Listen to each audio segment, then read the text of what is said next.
কি রে,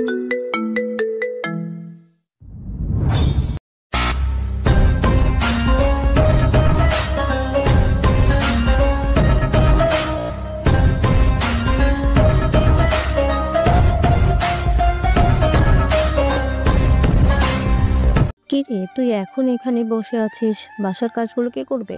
না মা, গাছগুলোতে পানি দিয়ে কাজ করছি। তাড়াতাড়ি গিয়ে রান্না কর। তারপর স্বাধীন গাছগুলোতে আরেকটু পানি দিয়ে সেখান থেকে সোজা বাড়ির ভিতরে ঢুকে রান্না করতে লাগে। স্বাধীন রান্না করছিল, অমনি ওপর থেকে স্বাধীনের ছোট বোন বলতে লাগে, কিরে, তোর এখনো রান্না হয় নাই? আমার কাপড় চোপড়গুলো কে ধুয়ে দেবে? রাতে আবার পার্টিতে যেতে হবে। রান্না করে জলদি জলদি আমার কাপড়গুলো ধুয়ে দিবি। তোর যে কাপড়গুলো ধুতে হবে সেই কাপড়গুলো বাইরে বের করে রাখ। কি, তুই আবারও আমাকে তুই করে বললি? তুই আমার ছোট বোন, তো আমি তোকে তুই করে বলবো। বাট আমি তো তোকে আমার বড় ভাই হিসেবে মানি না। এরপর থেকে কখনোই তুই আমাকে আমার নাম ধরে ডাকবি না, তুই করে বলবি না, পারলে আপু বলে ডাকবি। কথাটা বলেই সামিয়ার কিচেন রুম থেকে বেরিয়ে যায়। অন্যদিকে স্বাধীন রান্নাবান্না শেষ করে খাবার টেবিলে গুছিয়ে তার বাবার জন্য এক্সট্রা একটি প্লেটে ভাত আর কিছু তরকারি নিয়ে তার বাবার রুমে চলে যায়। রুমে প্রবেশ করে দেখে তার বাবা শুয়ে আছে। তারপর স্বাধীন তার বাবাকে আতশোয়া করে তোলে, খাবার খাওয়াতে লাগে আর বাবার সঙ্গে কথা বলতে লাগে। ও, আপনাদেরকে তো আমাদের গল্পের নায়কের সঙ্গে পরিচয় করে দেওয়া হয়নি। আমাদের গল্পের নায়কের নাম স্বাধীন শেখ, বাংলাদেশের টপ 3 কোম্পানির মালিকের ছেলে। তার কোনো মূল্য নেই বাড়িতে, কারণ সে এখন এতিম। এতিম বললাম কেন জানেন? স্বাধীনের জন্মের 5 বছর পর তার মা মারা যায়।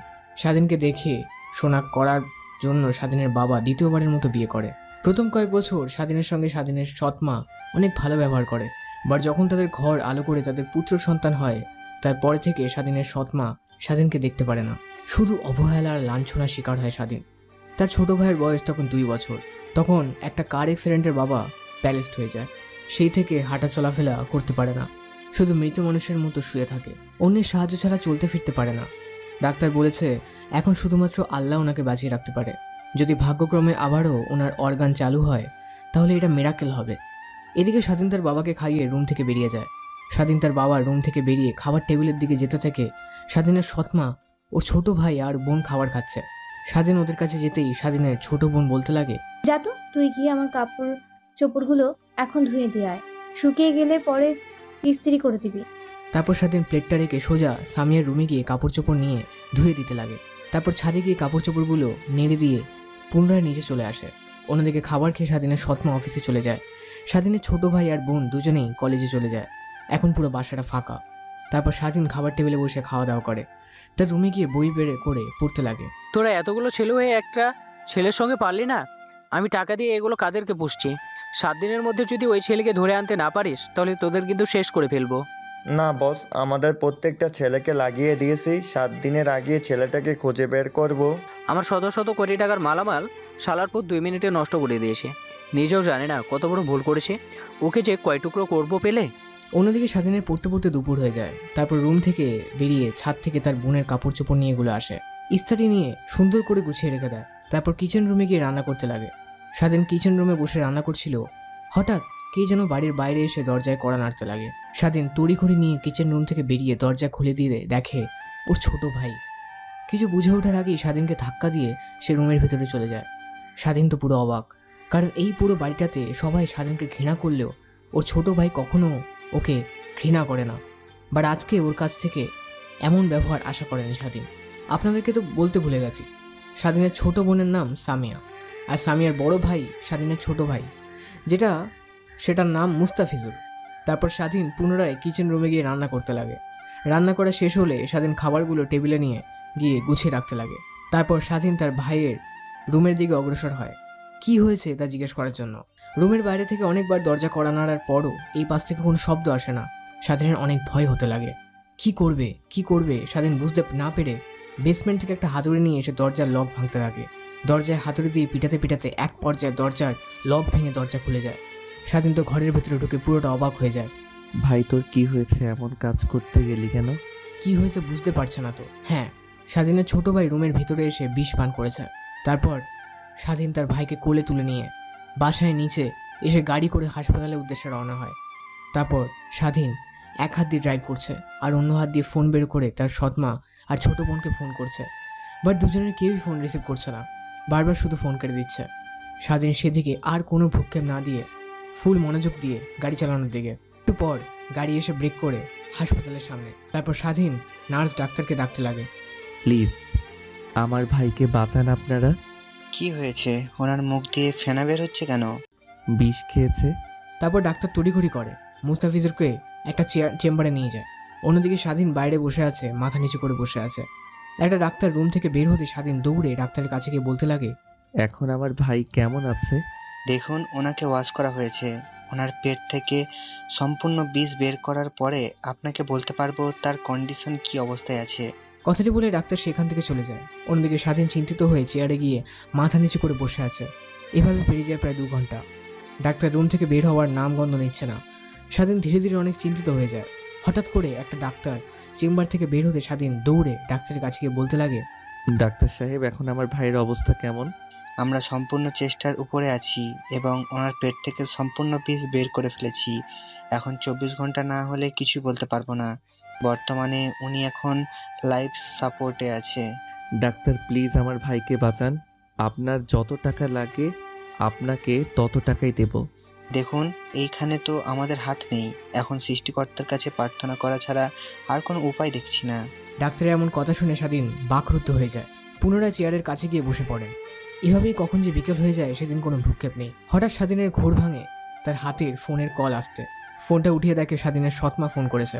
ফোনটা রিসিভ করতে ওই পাশ থেকে স্বাধীনের সৎমা বলতে লাগে, জমিদারের বাচ্চা, বাড়ি ঘর ছেড়ে কই গিয়েছিস? তোর কি কোনো চিন্তা নেই? দারোয়ানকে তোর কথা জিজ্ঞেস করলাম, বললো যে তুই গাড়ি নিয়ে কোথাও যেন চলে গেলি তাড়াহুড়া করে। সৎমায়ের এমন কথায় কি উত্তর দেবে স্বাধীন কিছু বুঝতে পারছে না। শুধু অঝরে কান্না করছে স্বাধীন। ফোনের ওই পাশ থেকে কান্নার শব্দ শুনতে পেলে স্বাধীনের সৎমা বলতে লাগে, একা কান্না করিস কেন আবার? গাড়িটা অ্যাক্সিডেন্ট করে ফেলিসনি তো? আমার শখের গাড়ি, আমার 1 কোটি টাকার গাড়ি তুই অ্যাক্সিডেন্ট করে এখন কান্না করছিস?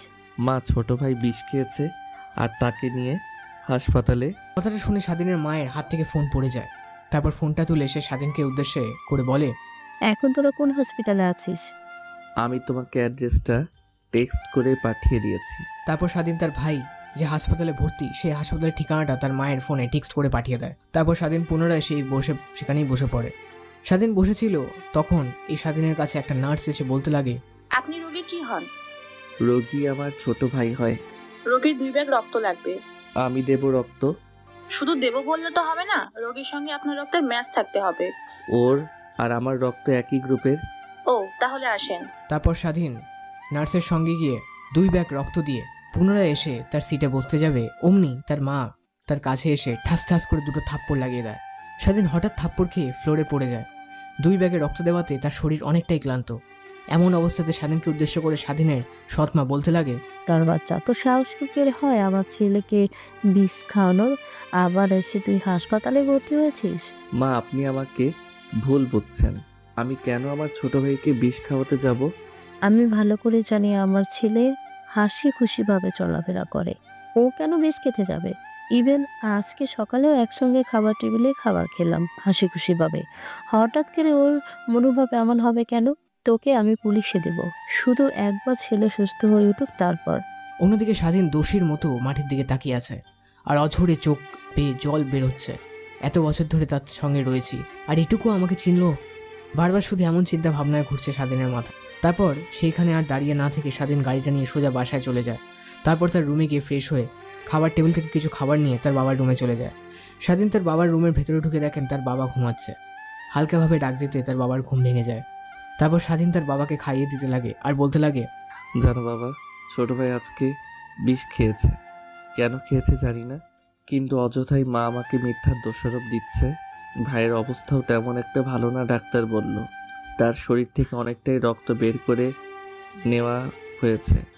পরবর্তীতে ওকে আমি আবার 2 ভাগ রক্ত দিলাম।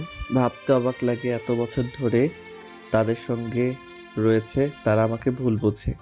এই ছিল আমাকে যে আমি নিজের ভাইয়ের ক্ষতি করব, না হয় আমাকে ভালোবাসে না কিংবা ভালো চোখে দেখে না। বাট আমি তোমাদেরকে অনেক ভালোবাসি, সেটা তো ওরা ভালো করে জানে। স্বাধীন তার বাবাকে খাইয়ে দিচ্ছিল আর এমন কথাগুলো বলছিল আর অঝটে কান্না করছিল। স্বাধীনতা বাবাকে খাইয়ে দেয়। তার বাবার সঙ্গে আরও অনেকক্ষণ ধরে কথা বলে সোজা তার রুমে চলে যায়। তারপরে ফ্রেশ হয়ে আবার গাড়িটা নিয়ে হাসপাতালের উদ্দেশ্যে রওনা হয়। একটু পর হাসপাতালে চলে আসে। আমি তারপর সোজা মোস্তাফিজুর যে কেবিনে আছে সেই কেবিনে চলে যাই। মা তো আমাকে দেখে রেগে যায়, এসে মারতে যাবে। তখনই ডাক্তার বলে, এটা আপনার ছেলে না, আমি তো এনার কথা আপনাকে বললাম। এই ছেলেটাই তো আপনার ছেলেকে হাসপাতালে নিয়ে এসেছিল আর 2 ব্যাগ রক্ত দিল। অমনি সৎমা ডাক্তারকে উদ্দেশ্য করে বলে, না, এ আমার ছেলে না। আমার একটাই ছেলে, একে আমি চিনি না। সেই ছেলেটাকে নিয়ে আসার পর থেকে অনেক চিন্তিত আর উদ্বিগ্ন নিয়ে বসেছিল। দেখে মনে হচ্ছিল যেন নিজের আপন ভাই। তাই আমি আপনাকে বলেছিলাম, আমি তো জানি না এটা আপনার ছেলে না, সরি ম্যাম। কথাটা বলেই ডাক্তার সাহেব কেবিন থেকে বেরিয়ে যায়। অন্যদিকে স্বাধীনের ছোট বোন বাড়িতে এসে কাউকে দেখতে না পেয়ে সোজা তার মাকে ফোন করে। মা, তোমরা সবাই কোথায় আছো? বলিস না তোর বড় ভাই বিষ খেয়েছে, তাকে নিয়ে হাসপাতালে। কোন হাসপাতালে? অ্যাড্রেসটা বলো, আমি আসছি। এই হাসপাতালে জলদি চলে আয়। কথাটা বলি স্বাধীনের সৎমা ফোন রেখে দেয়। স্বাধীনের দিকে অগ্নিদৃষ্টি নিক্ষেপ করে বলতে লাগে, এই কুত্তার বাচ্চা, এখন আবার এখানে এসেছিস কেন? তখন বলতে পারিস কি বলে এখন মারবে এই জন্য? স্বাধীন নিচের দিকে তাকিয়ে থেকে তার মাকে উদ্দেশ্য করে বলে, আমি কখনোই মোস্তাফিজুর আর সামিয়াকে নিজের বোনের নজর ছাড়া অন্য কোনো নজরে দেখিনি। আর সেইখানে কিনা আপনি বলছেন ওদেরকে মারার কথা। আমি তো কখনো কল্পনাও করতে পারি না। হইছে, তোকে আর গল্লাবাজি করতে হবে না, বের হ কেবিন থেকে। তারপর স্বাধীন কেবিন থেকে বেরিয়ে যায়। বাইরে থাকা চেয়ারে বসে পড়ে স্বাধীন। স্বাধীনের ছোট বোন হাসপাতালে চলে আসে। স্বাধীনের দিকে একটু তাকিয়ে থেকে কেবিনেটে ঢুকে পড়ে। স্বাধীন সেইখানে অনেকক্ষণ বসে থাকে। মোবাইলটা হাতে নিয়ে দেখে রাত 11টা বেজে গেছে। তারপর কেবিনে ঢুকে স্বাধীন তার বোন আর তার মাকে উদ্দেশ্য করে বলে, মা, তোমরা এখন বাসায় যাও। নিশ্চয়ই তোমরা না খেয়ে এখানে আছো। তোমরা না খেয়ে থাকলে আবার তোমরা অসুস্থ হয়ে পড়বে। আমাদেরকে নিয়ে তোকে ভাবতে হবে না। ভাইয়া তো ঠিকই বলেছে, চলো আমরা বাসায় চলে যাই। কালকে না হয় আসবো আপা। শোন, আমরা চলে গেলাম, তার মানে এই না তুই আমার ছেলেকে আবার মারার চেষ্টা করবি। আমি জানি তুই আমার ছেলেকে মারার চেষ্টা করেছিস। ও মরে গেলে তো পুরো সম্পত্তি তুই পাবি, তার জন্য, তাই না? সেদিকে আর না যাই, এইখানে বসে থাকবি। আর আমার ছেলের কোনোভাবে যেন অযত্ন না হয়। আর জ্ঞান ফিরে আসলে আমাদের ফোন করবি। কথাটা বলেই সামিয়া তার মা কেবিন থেকে বেরিয়ে সোজা বাসার উদ্দেশ্যে রওনা হয়। তারপর স্বাধীন একটা চেয়ার টেনে মুস্তাফিজুরের পাশে বসে তার মাথায় হাত বুলাতে লাগে। মুস্তাফিজুরের মাথায় হাত বুলাতে বুলাতে স্বাধীন ঘুমিয়ে পড়ে। অন্যদিকে মুস্তাফিজুর জ্ঞান ফিরে আসে রাত 3টের দিকে। আশেপাশে তাকিয়ে বোঝার চেষ্টা করে কোথায় এখন সে আছে। তারপর সাইডে তাকিয়ে দেখে তার ভাই তার হাত ধরে শুয়ে আছে। তার কাছ থেকে হাতটা সরাতে যাবে, তখনই স্বাধীনের ঘুম ভেঙে। তারপর মুস্তাফিজুরকে উদ্দেশ্য করে স্বাধীন বলে, কে রে ভাই, তোর কি খারাপ লাগছে? না, এখন অনেক ভালো লাগছে। মুস্তাফিজের মুখ থেকে এমন কথা শুনে স্বাধীন স্বস্তি নিঃশ্বাস ফেলে। খারাপ লাগলে বল, ডাক্তারকে ডেকে নিয়ে আসি। না, এখন আমি সম্পূর্ণ ঠিক আছি। তারপর প্রায় অনেকক্ষণ ধরে কেবিনের ভিতরে শূন্যস্থান নীরবতা বিরাজ করে। স্বাধীন একটা গম্ভীর নিঃশ্বাস ফেলে বলতে লাগে, আচ্ছা ভাই, বলবি তুই কেন এমন সিদ্ধান্ত নিতে গেলি? ভাইয়ের মুখ থেকে এমন কথা শুনে মুস্তাফিজুরের চোখ দিয়ে অঝরে পানি বের হচ্ছে। স্বাধীন বুঝতে পারছে যে মুস্তাফিজুরের সঙ্গে অনেক খারাপ কিছু হয়েছে, যার ফলে সে ভেঙে পড়ে এমন সিদ্ধান্ত নিয়েছিল।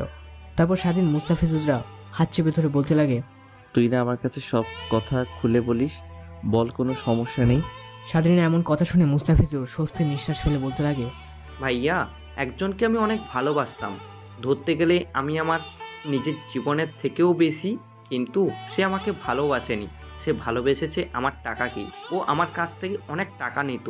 সেমিস্টারে ফিসের কথা বলে, মোবাইল কেনার কথা বলে আমি কখনো ওকে মানা করিনি।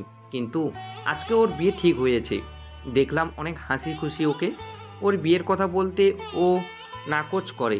তারপর ওদের এঙ্গেজমেন্টের পিক দেখাতেই ও আমাকে উদ্দেশ্য করে বলে, শোনো, আমি তোমাকে কখনোই ভালোবাসিনি। আমি ভালোবেসেছি তোর টাকাকে। আর তোর মতো ছেলেকে বিয়ে করব আমি? তুই ভাবলে কি করে? হাইনাই কখনো নিজের মুখটা দেখেছিস? দেখতে তো পুরো কালো বিড়ালের মতো। আর তুই তো একটা বোকা। এতদিন তোর সঙ্গে নাটক করলাম আর বুঝতে পারলি না। আমি ওর কথা শুনে সামলাতে না পেরে ঠাস ঠাস করে থাপ্পড় লাগিয়ে দিই। আর ওইখানে না দাঁড়িয়ে থেকে সোজা বাসায় চলে আসি। ও আচ্ছা, এই ব্যাপার তাহলে। একটা মেয়ের জন্য নিজের জীবন দিয়ে দিতে গেছিলি। মেয়েটি ঠিকই বলেছেন, তুই অনেক বোকা। আর এই সামান্য একটা বিষয় নিয়ে নিজের জীবন দিয়ে দিতে গিয়েছিলি। তোকে আমরা ওর থেকে ভালো মেয়ে দেখে বিয়ে দিয়ে দিব। এইভাবেই মুস্তাফিজুরের সঙ্গে আরও অনেক কথা বলে। কথা বলতে বলতে দুজনেই একটা সময় ঘুমিয়ে পড়ে। সকালের দিকে স্বাধীনের ঘুম ভাঙে। মুস্তাফিজুরের দিকে তাকিয়ে দেখে ঘুমাচ্ছে। মুস্তাফিজুরের কেবিল থেকে বেরিয়ে ডাক্তারের কাছে চলে যায়। তারপর ডাক্তারকে উদ্দেশ্য করে বলে, এখন কি মোস্তাফিজুরকে কিছু খাওয়ানো যাবে? হ্যাঁ, খাওয়ানো যাবে, বাট ভারী খাবার নয়। ওকে কলা আর পাউরুটি জাতীয় খাবার এইগুলো খিলাতে হবে 2-1 দিন। তারপর থেকে ওনাকে ভারী খাবার খিলাইলে হবে। কথাটি বলে ডাক্তার সেখান থেকে চলে যায়। তারপর স্বাধীন হসপিটাল থেকে বাইরে এসে একটা দোকান থেকে কিছুটা পাউরুটি আর কলা নিয়ে কিনে নেয়। তারপর পুনরায় হাসপাতালে ঢুকে মুস্তাফিজুরের কেবিনে চলে যায়। স্বাধীনকে দেখতে পেয়ে মুস্তাফিজুর বলে, ভাইয়া, কোথায় গিয়েছিলে তুমি? বাইরে গেছিলাম তোর জন্য খাবার আনার জন্য। আচ্ছা ভাইয়া, সত্যি করে একটা কথা বলবে? তোদেরকে কখনো কি আমি মিথ্যা কথা বলেছি কিছু জিজ্ঞেস করলে? না, তা বলিনি। আচ্ছা ভাইয়া, মা তোমাকে কালকে অনেক গালাগালি করেছে, তাই না? না মা, কেন আমাকে গালাগালি করতে যাবে? তুমি না বলে আমাকে মিথ্যা কথা বলবে না, তাহলে মিথ্যা বললে কেন? আমি জানি সাধারণ আমাদের কারোর হাত কেটে গেলে মা তোমাকে বকে, আর সেখানে আমি এত বড় ভুল করেছি আর তোমাকে বকেনি। হ্যাঁ বকেছে, বাট তাতে আমি কিছু মনে করিনি। মা আসুক, আমি ওনাকে বুঝিয়ে বলবো। তোকে বুঝিয়ে বলতে হবে না, আগে নিজে বুঝতে শেখ, তাহলেই চলবে। আর এত কথা না বলে খাবারগুলো খেয়ে নে। তারপর স্বাধীন তার হাতে থাকা ব্যাগে থেকে কলা আর পাউরুটি বের করার মুস্তাফিজুরকে খাওয়ার জন্য দেয়। খাওয়া দাওয়া শেষ করে দুজনে বোতল বের করে পানি খেয়ে নেয়। তখনই রুমের ভেতরে হুড়মুড়িয়ে প্রবেশ করে স্বাধীনের সৎমা আর ছোট বোন। হঠাৎ রুমের ভেতর এমনভাবে কাউকে প্রবেশ করতে দেখে ভেবাচেকা খেয়ে যায় স্বাধীন আর মুস্তাফিজুর। তখন মুস্তাফিজুর তার মাকে উদ্দেশ্য করে বলে, তোমরা কি আড়ি পেতে আমাদের কথা শুনছিলে আর রুমের ভিতরে এমনভাবে এসে পড়লে কেন? দুজনে পড়ে গেলে কিভাবে? না মানে তোমাদের আর মানে করতে হবে না, আমি ভালো করেই জানি। তারপর স্বাধীন চেয়ার থেকে উঠে অন্য সাইডে যায়। তখন স্বাধীনের সৎমা চেয়ারের উপরে এসে মুস্তাফিজুরের হাত ধরে বলতে লাগে, বাবা বল, কে তোকে এমন করতে বলেছে? আমি জানি তোকে এমন করতে বলেছে, তাই না? মা, তুমি কি পাগল? কেউ কাউকে জোর করে বিষ খাওয়াতে পারে? আমি নিজের ইচ্ছাই খেয়েছি, বুঝেছো এখন তুমি? কেন বাবা, তোর কিসে দুঃখ তুই এমন কাজ করতে গেলি? তোমাদের সে সকল বিষয় বলতে আমি বাধ্য নয়। আর শোনো একটা কথা। ছেলের মুখ থেকে এমন কথা শুনে স্বাধীনের সৎমা ভেবাচাকা খেয়ে যায়। ছেলের মুখ থেকে এমন কথা শুনে বড় বড় করে তাকিয়ে ফেলে। কি বাবা, তুই কি বললি বল? আমি বিয়ে করব আর 7 দিনের ভিতরে তোমরা ব্যবস্থা করো। তুই এবার একমাত্র ছিলে, তোকে বিয়ে দেব ধুমধাম করে 7 দিন। কেন? আমাদের বাড়ি আলোকিত হয়ে থাকবে 1 মাস ধরে, আর সেইখানে তুই বলছিস মাত্র 7 দিনের ভিতরে তোকে বিয়ে দিতে? এই অল্প সময় পাত্রী কোথা থেকে পাবো? কে বা এত অল্প সময় তার নিজের মেয়েকে বিয়ে দেবে? ভালোই বলছি নাকি সেকেন্ড বার আবার এমন কাজ করব? প্রয়োজন হলে ঘটক ডেকে নিয়ে আসো, যত টাকা লাগে তত টাকা দেব। মাত্র 7 দিনের ভিতরে সুন্দরী মেয়ে দেখে বিয়ে দিতে হবে আমাকে। আচ্ছা বাবা, আচ্ছা, তুই আগে সুস্থ হয়ে নে। এখন আমি সম্পূর্ণ সুস্থ, দেখছো না তোমাদের সঙ্গে কথা বলছি। এর থেকে সুস্থ আর কি হবে বলো? যা তো স্বাধীন, তুই গিয়ে ডাক্তারকে ডেকে নিয়ে আয়। তারপর স্বাধীন কেবিন থেকে বের হয় ডাক্তারকে ডাকার জন্য। অন্যদিকে মুস্তাফিজুরকে তার মা বোঝাতে লাগলো কোনভাবে 7 দিনে বিয়ে দেওয়া সম্ভব না। একমাত্র ছেলে তাদের ছেলে বিয়ে হবে ধুমধাম করে, এমন হবে বিয়ে না। আসলে কি এটাই বোঝাচ্ছে সে দেখে তো মুস্তাফিজুর নাছর বান্দা, তাকে যেভাবে হোক 7 দিনের ভেতরে বিয়ে দিতে হবে। তারা ছেলের কাছে হার মেনে নেয়। পরে সিদ্ধান্ত নেয় 7 দিনের ভেতরেই সুন্দরী মেয়ে দেখে তাকে বিয়ে দেবে। বাসায় গিয়ে ঘটককে ফোন করে আসতে বলবে। অন্যদিকে স্বাধীন ডাক্তারকে ডেকে নিয়ে আসেন। ডাক্তার কেবিনে ঢুকতে অবাক হয়ে যায়, বড় বড় চোখ করে মুস্তাফিজুরের দিকে তাকিয়ে আছে। ডাক্তারকে এমনভাবে তাকিয়ে থাকতে দেখে স্বাধীন ডাক্তারকে উদ্দেশ্য করে বলে, কি হয়েছে ডাক্তার সাহেব, এমনভাবে তাকিয়ে আছেন কেন? এটা তো মিরাক্কেল, অসম্ভব। কি মিরাক্কেল অসম্ভব? ওয়েট করেন, আপনাকে বুঝিয়ে বলছি, তার আগে চেক আপ করে নেই। তারপর ডাক্তার সাহেবকে মুস্তাফিজুরের পালস সহ পুরো বডি চেক আপ করে বলতে লাগে, এখন অনেকটাই সুস্থ। আপনারা চাইলে বিকেলের দিকে রোগীকে নিয়ে যেতে পারেন, আর চাইলে কালকে রাতটাও রাখতে পারেন এইখানে। তখনই মুস্তাফিজুর বলতে লাগে, না ডাক্তার, এখন আমি অনেক ভালো আছি, আর আমাকে এইখানে না থাকলেও চলবে। অন্যদিকে ডাক্তার যতই মুস্তাফিজকে দেখছে ততই অবাক হচ্ছে। কারণটা না হয় একটু পরেই জানতে পারবেন। আর হ্যাঁ, আপনি আমার পিছু পিছু আসুন, কিছু ওষুধ লিখে দিচ্ছি, সেই ওষুধগুলো নিয়ে এসে খাইয়ে দিন। কথাটা বলেই ডাক্তার কেবিন থেকে বেরিয়ে যায়। স্বাধীন তার পিছু পিছু কেবিন থেকে বেরিয়ে যায়। তখন মোস্তাফিজুরের দিকে অমনভাবে তাকিয়েছিলেন কেন? আর মিরাক্কেল বললেন, কারণটা হলো এর আগে যতগুলো এমন সুসাইড অ্যাটেম্প্ট কেস এসেছিল, আমি অনেককে হ্যান্ডেল করেছি। প্রায় 36 বছর হলো আমি এই হাসপাতালে জব করছি। এমন হাজারটা রোগী দেখেছি আমি, বাট এই ছেলেটা সকলের থেকে ভিন্ন। তার জন্যই মিরাক্কেল বললাম, কারণ একদিনের ভিতরে কোনোভাবেই এমন পেশেন্ট ঠিক হয়ে যায় না। আর যেখানে পেশেন্টের বাঁচার চান্স ছিল মাত্র 20%, সেখান থেকে এমনভাবে ফিরে আসা আসলেই মিরাক্কেল। কথাগুলো বলছিল আর ডাক্তার প্রেসক্রিপশন করছিল। তারপর প্রেসক্রিপশন স্বাধীনের দিকে এগিয়ে যেতেই প্রেসক্রিপশনটা নিয়ে স্বাধীন হসপিটালের বাইরে এসে ফার্মাসি থেকে ওষুধগুলো নিয়ে যায়। তারপর ওষুধগুলো নিয়ে পুনরায় মুস্তাফিজের কেবিনে চলে যায়। ওষুধগুলো নিয়ে মুস্তাফিজর তার মায়ের হাতে দেয়। তারপর স্বাধীনতার সৎ মাকে উদ্দেশ্য করে বলে, মা, এখন তো আপনার এসেছেন, আমি তাহলে বাসায় যাই। বাসায় অনেক কাজ পড়ে আছে, সেইগুলো তো গিয়ে করতে হবে আবার আমাকে। আর বাবাও বোধহয় না খেয়ে আছে। তোর বাবাকে নিয়ে চিন্তা করতে হবে না, আমি সকালে স্যুপ খাইয়ে দিয়ে এসেছি। আর হ্যাঁ, তুই এখান থেকে যা, বিকেলের দিকে ম্যানেজারকে নিয়ে চলে আসিস। মুস্তাফিজুর যেহেতু হাসপাতালে থাকতে চাচ্ছে না, আর আমি মুস্তাফিজুরকে হাসপাতালে রাখতে চাচ্ছি না, তো বিকেলের দিকে বাসা নিয়ে যাব। ওকে, তাহলে আমি এখন আসি। তারপর স্বাধীন মুস্তাফিজের কেবিন থেকে বের হয়ে গাড়িটা নিয়ে সোজা বাসায় চলে যায়। বাসায় গিয়ে এক এক করে কাজ করতে লাগে, তারপর রান্না করতে লাগে। কাজ করতে করতে কখন যে দুপুর গড়িয়ে বিকেল হয়ে যায় সেদিকে কোনো ভ্রুক্ষেপ নেই স্বাধীনের। হঠাৎ আসরের আজান শুনতে পেয়ে পকেট থেকে ফোন বের করে দেখে বিকাল 4:30 বেজে গেছে। তারপর তাদের পার্সোনাল ম্যানেজারকে ফোন করে বাসায় আসতে বলে স্বাধীন। কাজ শেষ হলে স্বাধীন তার রুমে গিয়ে গোসল করে নেয়। তারপর রুমের বাইরে এসে নিজেকে একটু পরই পার্টি করে। খাবার টেবিলে গিয়ে একটা বাটিতে কিছু ভাত নিয়ে তার বাবার কাছে যায়। ও আপনাদেরকে তো একটা কথা বলতে ভুলেই গিয়েছি, স্বাধীনের বাবার দেখাশোনা করার জন্য অলরেডি 3টে কাজের মেয়ে রেখিয়ে দিয়েছে। 3টে কাজের মেয়ে আছে, বাট তারা থাকা সত্ত্বেও স্বাধীনের সঙ্গে এমন ব্যবহার করে স্বাধীনের মা আর বোন। তারপর স্বাধীন সোজা তার বাবার রুমে গিয়ে দেখে তার বাবা বাইরের দিকে তাকিয়ে আছে। রুমে কারো উপস্থিতি টের পেয়ে রুমের দরজার দিকে তাকায় সে। তারপর স্বাধীন তার বাবার কাছে গিয়ে বসে, খাবার খাইয়ে দিতে লাগে। আর তার ছোট ভাই কি বলল আর মা কি বলল সব কথা খুলে বলে তার বাবাকে। স্বাধীন এই একটা জায়গায় এসে মনের কথাগুলো প্রকাশ করে। হঠাৎ স্বাধীনের খেয়াল যায় তার বাবার পায়ের দিকে। দেখেন ডান পা একটু নড়ছে। স্বাধীন তো অবাক হয়ে তার বাবার দিকে তাকায়। ডান পার দেখা দেখি বাম পাও হালকা নড়ছে। স্বাধীন তার বাবাকে উদ্দেশ্য করে বলে, দেখেছো বাবা, তুমি তোমার পায়ে ধীরে ধীরে বল ফিরে পাচ্ছ। স্বাধীনের এমন কথা শুনে স্বাধীনের বাবা তার মাথায় হাত রাখে। স্বাধীন এমন দৃশ্য দেখে অবাক হয়ে যায়, কারণ যেখানে তার বাবা হাতের আঙুল পর্যন্ত নাড়াতে পারতো না, আর আজকে সেই মাথায় হাত রাখে। অশ্রু দৃষ্টি নিক্ষেপ করে হাসি মাথা মুখের স্বাধীনতা বাবার দিকে তাকিয়ে আছে। ভাঙা ভাঙা গলায় স্বাধীনের বাবা তাকে উদ্দেশ্য করে বলে, হ্যাঁ রে বাবা, আমি ধীরে ধীরে আমার শরীরের কন্ট্রোল পাচ্ছি। দেখ, তোর সঙ্গে এখন কথা বলতে পারছি, জানি না আদৌ হাঁটতে পারবো কিনা। তারপর স্বাধীন তার বাবার সঙ্গে আরও কিছু কথা বলতে লাগে। একটু পর কি যেন এসে দরজায় কলিং বেল দেয়।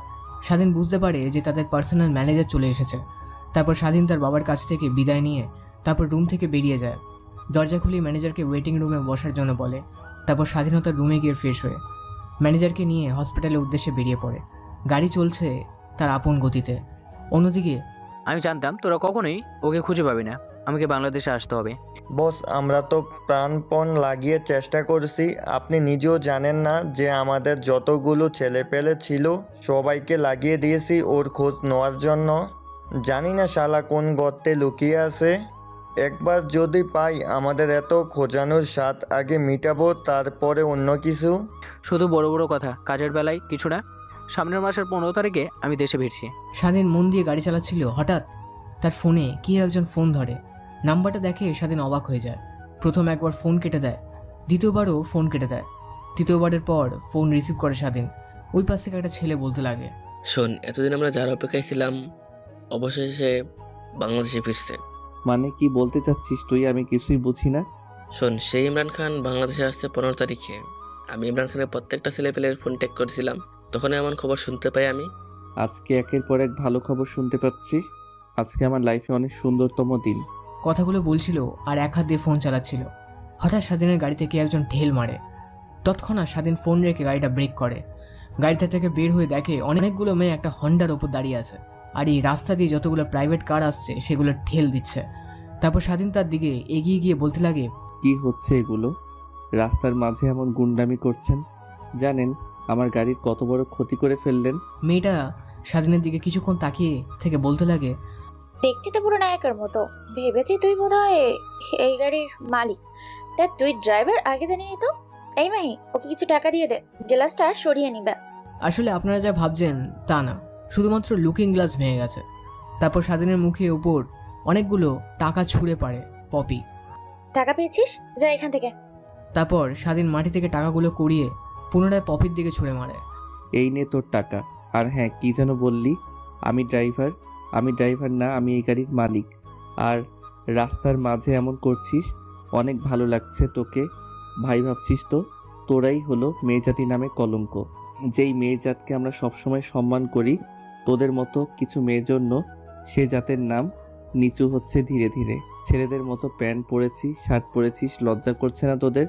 আর এমন কাজ করছিস আর সবাই মিলে হাসাহাসি করছিস, অনেক ভালো লাগছে তোদের, তাই না? কথাগুলো একদমই বলেই সেখান থেকে চলে যায় স্বাধীন। পিছন থেকে মেয়েগুলো অনেকবার ডাকাডাকি করে, বাট স্বাধীন সেই মেয়েগুলোর দিকে কোনো কর্ণপাত না দিয়ে হেঁটে চলেছে তার গাড়ির দিকে। তারপর গাড়িতে উঠে পুনরায় স্টার্ট দিয়ে যেতে লাগে হাসপাতালের উদ্দেশ্যে। পাশের সিটে বসে থাকা ম্যানেজার স্বাধীনকে উদ্দেশ্য করে বলে, আরে বাবা, তুমি শুধু শুধু এই মেয়েগুলোর সাথে লাগতে গেলে কেন? তুমি জানো না এই মেয়েটা হচ্ছে আমাদের এই শহরের নামক গ্যাংস্টার বা গুন্ডা, চাই বলো, মুরগি সালামের ছোট বোন। তো কি হয়েছে আঙ্কেল, তাই বলে চুপচাপ হয়ে থাকবো? তুমি ওকে যে কথাগুলো বলেছো, ভাবছো ও শুধরে যাবে? সম্পূর্ণ বল। আরো বেশি করে মেয়েগুলো অনেকের সঙ্গে ও এমন কাজ করবে। যদি মেয়েটা ওর ভাইকে সব কথা খুলে বলে, তাহলে তোমাকে ওর ভাই কি করবে একবারও কি ভেবে দেখেছো? তাই বলে কি বাবা যা করছে করছে, নেক্সট টাইম থেকে এদের কাছ থেকে বিরত থাকবে। কথাগুলো বলতে বলতেই গাড়ি এসে ব্রেক করে হাসপাতালে। তারপর গাড়ি থেকে বেরিয়ে স্বাধীনের ম্যানেজার মুস্তাফিজুরের কেবিনের দিকে অগ্রসর হয়। তারপর ম্যানেজার স্বাধীন মুস্তাফিজুরের ক্যাবিনেটে গিয়ে কিছু কথাবার্তা বলে। তারপর ম্যানেজারকে নিয়ে মুস্তাফিজুরে যাবতীয় বিলগুলো ক্লিয়ার করে। তারপর হসপিটাল থেকে রিলিজ হয়ে বাসার উদ্দেশ্যে রওনা না হয় গাড়িতে বসেছিল, হঠাৎ নজর যায় স্বাধীনের মায়ের লুকিং গ্লাসের দিকে। তখন স্বাধীনকে উদ্দেশ্য করে বলে, কিরে, গাড়ি কোথায়? অ্যাক্সিডেন্ট করেছিলিস? সুইমিং গ্লাস ভেঙে ফেলেছিস? স্বাধীন কিছু বলার আগে ম্যানেজারের স্বাধীনের সৎমাকে উদ্দেশ্য করে শুরু থেকে শেষ পর্যন্ত খুলে বলে আজকে আসার সময় মেয়েগুলোর সঙ্গে স্বাধীনের কী হয়েছিল। কারণ ম্যানেজার ভালো করে জানে সে যদি এই কথাগুলো না বলে তাহলে স্বাধীনকে অনেক বকাবকি করবে এখন। তারপর গাড়ি চলছে তার আপন গতিতে। একটু পর গাড়ি ব্রেক করে তাদের বাড়ির সামনে। তারপর এক এক করে সবাই গাড়ি থেকে বের হতে লাগে। তারপর দরজায় এসে কলিং বেল বাজাতে দরজা খুলে দেয় কাজের মেয়ে। দরজা দিয়ে ভেতরে প্রবেশ করে ড্রয়িং রুমের দিকে তাকাতেই চোখ ছানা বড়া হয়ে যায়। স্বাধীনের সৎমা, ছোট ভাই আর বোন সবাই অবাক হয়ে তাকিয়ে আছে, কারণ বসার রুমে দেখতে পায় স্বাধীনের বাবা বসে আছেন। তাদেরকে দেখে তাদের কাছে লাঠি ভর করে এগিয়ে আসে। এটা দেখে স্বাধীনের মা, স্বাধীনের ছোট ভাই, বোন সবাই অবাক হয়ে তাকিয়ে আছে তার দিকে। তাদের কাছে গিয়ে এসে বলতে লাগে, অবাক হচ্ছিস তোরা, তাই তো? অবাক হওয়ার কিছু নেই, সব আল্লাহর ইচ্ছা। মানে কি বুঝতে পারছো তুমি? এতদিন ধরে যাকে অবহেলা অপমান করেছিস, সে আজ দেখ তোর সামনে দাঁড়িয়ে আছে। স্বাধীনের বাবা মুখ থেকে এরকম কথা শুনে স্বাধীনের সৎমা চুপসে যায়। সে ভালো করে বুঝতে পেরেছে যে তার এখন দিন ফুরিয়ে এসেছে। এখন স্বাধীনের বাবার কথায় উঠতে বসতে হবে। তারপর স্বাধীনের ছোট ভাই বোন সবাই মিলে বাবার সঙ্গে কুশল বিনিময় করে, যে যার রুমে চলে যায়। তারপর যে যার রুমে গিয়ে ফ্রেশ হয়ে খাবার টেবিলে এসে দেখে আগে থেকে খাবার প্রস্তুত হয়ে আছে। তারপর সবাই মিলে একত্রে খাবার খেতে লাগে। তখনই স্বাধীনের বাবা বলতে লাগে, আজ কত বছর পর সবাই একত্রে মিলে খাবার খাচ্ছি। কখনো কল্পনাও করতে পারিনি কখনো আবার তোদের সঙ্গে এমনভাবে কথা বলো, একসঙ্গে খাবার খেতে পারবো। ভেবেছি ঘরে থাকতে থাকতে একটা সময় মৃত্যুর কোলে ঢলে পড়বো। কথাগুলো বলছিল আর অঝরে কান্না করছিল স্বাধীনের বাবা। তারপর এক এক করে সবাই খাবার শেষ করে বসার রুমে বসে আড্ডা দিতে লাগে। তখনই সামিয়া সকলকে উদ্দেশ্য করে বলে, অনেক তো হলো আড্ডা, এখন ভাইয়ার বউ খুঁজতে হবে। মা, তুমি ঘটককে ফোন দিয়ে এখনই আসতে বলো। তারপর স্বাধীনের সৎ মা ফোন বের করে ঘটককে ফোন করে আসতে বলে। তারপর পুনরায় সবাই মিলে আড্ডা দিতে থাকে। তখনই স্বাধীনের ফোনে কেউ একজন ফোন করে। নাম্বারটা দেখে স্বাধীন বসার রুম থেকে উঠে ছাদের দিকে চলে যায়। ফোন রিসিভ করে স্বাধীন বলতে লাগে, কিরে, তোদেরকে না বারবার করে বলেছি কখনোই আমাকে এমন সময় ফোন করবি না। তো আজকে কেন ফোন করলি? ভাই ফোন করেছে কি আর সাদে?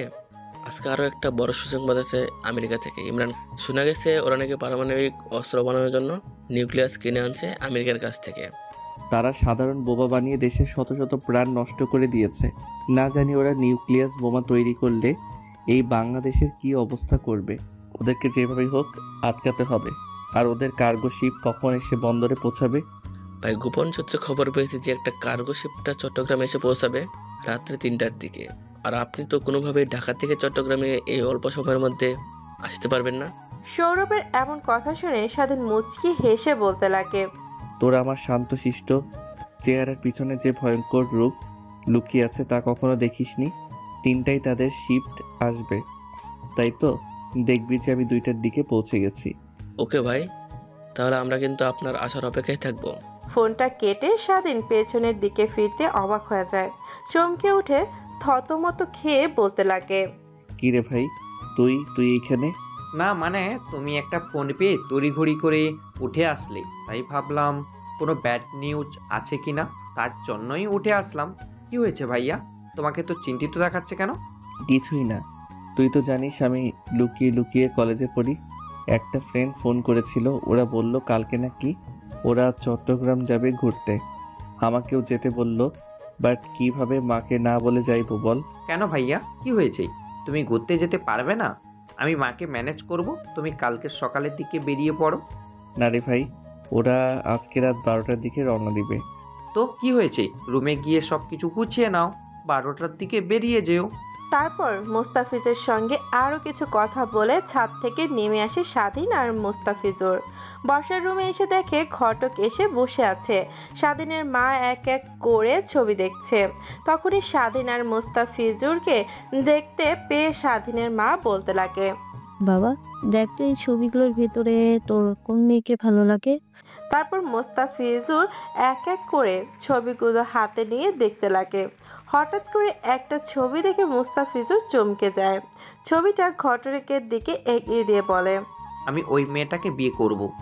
তারপর ঘটক মুস্তাফিজুরের হাত থেকে ছবিটা নিয়ে দেখে বলে, না বাবা, তুমি এই মেয়েটাকে বাদ দিয়ে এখানে যতগুলো ছবি আছে প্রত্যেকটা মেয়েকে তুমি বিয়ে করতে পারবে, বাট এই মেয়েটা বাদে। কেন? ওই মেয়েটা বাদে কেন? না মানে বাবা, এতে পরিবার অনেক খারাপ। এই শহরের নামকরা গুন্ডা মুরগি সালামের বোন, ছোট বোন। অবশ্য মেয়েটি অনেক ভালো, ওর সঙ্গে কথা বলে দেখেছি আমি, কিন্তু ওদের পরিবারের সঙ্গে তোমাদের ফ্যামিলি কখনোই মানাই না। আমি ওদের পরিবারের মেয়েকে বিয়ে করব, ওদের পরিবারকে নয়। আর আপনি তো বললেনই মেয়েটা অনেক ভালো, আর ওদের পরিবার যেমন খুশি তেমনই হোক না কেন, তাতে আমার কোনো যায় আসে না। তখনই মোস্তাফিজুরের মা মোস্তাফিজুরকে উদ্দেশ্য করে বলে, দেখ বাবা, তাই বলে আমাদের লেভেল থেকে অন্য লেভেলের মেয়েকে তুই বিয়ে করবি? যদি বিয়ে করি তাহলে এই মেয়েটাকেই বিয়ে করব। দেখ বাবা, ছোট বাচ্চার মতো জেদ করিস না। অনেক জোরাজুরি করার পরে মোস্তাফিজুরকে কেউ মানাতে পারে না। স্বাধীন অনেক করে নিষেধ করে, বাট মোস্তাফিজুর কারো কথা না শুনে বলে যে ওই মেয়েটাকে বিয়ে করবে সে, মেয়েটির সঙ্গে বিয়ে দিতে। তারপরে ঘটক মুরগি সালামকে ফোন করে দিয়ে সম্বন্ধের কথা বলে, কারণ এই শহরে স্বাধীনদের ফ্যামিলির অনেক নাম আছে। তারপর ঘটক তাদের সঙ্গে আরো কিছু কথা বলে চলে যায়। ঘটক চলে যেতে সামিয়া বসা থেকে উঠে তার ভাইকে জ্বালানোর জন্য বলে, কি ভাইয়া, ছবিটা দেখে মেয়েটার উপর এত ক্রাশ খেয়ে গেলে যে ওকে ছাড়া আর কাউকে বিয়ে করবি না? ছবি দেখে এই অবস্থা, না জানি বিয়ে করে আনলে কি হবে, আমাদেরকেই ভুলে যাবে। দেখো মা, তুমি আমার ছেলের উপর এতটুকু বিশ্বাস আছে যে ও কখনোই আমাদের ভুলবে না। ফাজলামি দুষ্টামি করতে করতে রাত্রি যখন 10টা বেজে যায় তখন যে যার রুমের দিকে চলে যায়। তারপর সবাই ঘুমিয়ে পড়ে। অন্যদিকে স্বাধীনের চোখে ঘুম নাই। কখন বাড়ির সবাই ঘুমিয়ে পড়বে তখন সে বাসা থেকে বের হবে। হঠাৎ দরজায় কড়ার শব্দে স্বাধীনের ধ্যান ভেঙে যায়। দরজা খুলে দেখে মোস্তাফিজুর দরজার সামনে দাঁড়িয়ে আছে। তারপর মোস্তাফিজুরকে উদ্দেশ্য করে স্বাধীন বলতে লাগে, ভাইয়া তুই না তোর বন্ধুদের সঙ্গে ঘুরতে যাবি, তা এখনো রেডি হসনি? আমি তো আর মেয়েদের মতো মেকআপ করবো না যে অনেক সময় লাগবে। ব্যাগপত্র গুছিয়ে রেখেছি, শুধু প্যান্ট আর শার্ট পরবো। তখনই স্বাধীনের দিকে কিছু টাকা এগিয়ে দিয়ে মোস্তাফিজুর বলতে লাগে, ভাইয়া এই নাও কিছু টাকা, তোমার বন্ধুদের সঙ্গে ঘুরতে যাবে, অবশ্য তোমার টাকা লাগবে। না রে ভাই, আমার কাছে টাকা আছে, তোর টাকা লাগবে না। আমি জানি তোমার কাছে টাকা আছে কিনা, আমাকে বুঝতে হবে না। কথাটা বলেই স্বাধীনের হাতে টাকাগুলো গুজে দিয়ে সেখান থেকে মোস্তাফিজুর চলে যায়। একটু পর পুরো বাড়ি যখন নিশ্চুপ হয়ে যায়, তখন স্বাধীন চুপি চুপি তার লাগেজ নিয়ে বের হয়ে ড্রাইভারকে ডেকে গাড়ি নিয়ে এয়ারপোর্টের উদ্দেশ্যে রওনা হয়। অন্যদিকে স্বাধীন বাইরের দিকে তাকিয়ে আছে অপলক দৃষ্টিতে। এই শীতের রাতে ফুটপাতের উপর শুয়ে আছে হাজারো শিশু। কারোর মা বাবা আছে, কারোর মা বাবা থেকেও নেই। ছেলেগুলোকে মা বাবা এখানে ফেলে চলে যায়, দেখলেই তো মায়া হয় এদের মা বাবা কিভাবে এখানে ফেলে গেছে। এই শীতে ফুটপাতের উপর দিয়ে শুয়ে থাকা ছেলেগুলোর গায়ে শাল জড়ানো, কারোর গায়ে পলিথিন, কারোর গায়ে ব্যাগ, আবার কারোর গায়ে খালি শুয়ে আছে। চিন্তা করতে করতে এক পর্যায়ে স্বাধীনের গাড়ি এসে এয়ারপোর্টের সামনে ব্রেক করে। তারপর গাড়ি থেকে নেমে ড্রাইভারের উদ্দেশ্য করে বলে, আঙ্কেল, এখন আপনি বাসায় চলে যান। আর যদি সকালে উঠে মা আমাকে খুঁজে, তাহলে বললেন যে আমার একটা কাজে আমি গ্রামের বাড়ি এসেছি। কথাটা শুনে ড্রাইভার গাড়ি নিয়ে চলে যায় অন্যদিকে। স্বাধীন এয়ারপোর্টের ভিতর ঢুকে পড়ে। তারপর চট্টগ্রামের উদ্দেশ্যে একটা হেলিকপ্টার ভাড়া করেছে। আপনারা হয়তো অবাক হচ্ছেন, একজন সামান্য ছেলের কাছে এত টাকা আসলো কি করে? গল্পের সাথে থাকুন, ঠিকই বুঝতে পারবেন। এত রাতে এখনো ফ্লাইটও নেই যেটা চট্টগ্রামে যাবে, তার জন্যই পার্সোনাল হেলিকপ্টার ভাড়া করেছে সে। তারপর হেলিকপ্টারে উঠে পড়ে সে। আগে থেকে জানে তার ছেলে পেলে এগুলো কোথায় থাকে। হেলিকপ্টার উড়ে চলেছে তার আপন গতিতে। আচ্ছা, আলোয় নিচের দিকে রাতের অন্ধকার থাকা মনোমুগ্ধকর পরিবেশ উপভোগ করছে হেলিকপ্টারের জানালা দিয়ে বাইরের দিকে তাকিয়ে। তারপর একটু পরে সে হেলিকপ্টার ল্যান্ড করে তার দেওয়া লোকেশন অনুযায়ী অন্যদিকে গোডাউন থেকে এক এক করে ছেলে বের হয়ে হেলিকপ্টারের চারদিকে ঘেরাও করে আর বন্দুক তাক করে আছে। অন্যদিকে হেলিকপ্টার পাইলট তো অবাক হয়ে বড় বড় চোখ করে বাইরের দিকে তাকিয়ে স্বাধীনকে উদ্দেশ্য করে বলে, স্যার, আমাদেরকে এখানে নামা উচিত হবে। কেন, কি হয়েছে? স্যার, নিচের দিকে তাকিয়ে দেখেন, বন্দুক তাক করে রয়েছে হেলিকপ্টারের দিকে। তুমি ভয় পেও না, ওরা গুলি করবে না। তুমি নির্ভয়ে হেলিকপ্টার ল্যান্ড করো, ওরা আমার ভাই ব্রাদার কিছুই করবে না। স্বাধীনের কথায় স্বস্তির নিঃশ্বাস ফেলে হেলিকপ্টার ল্যান্ড করে সে।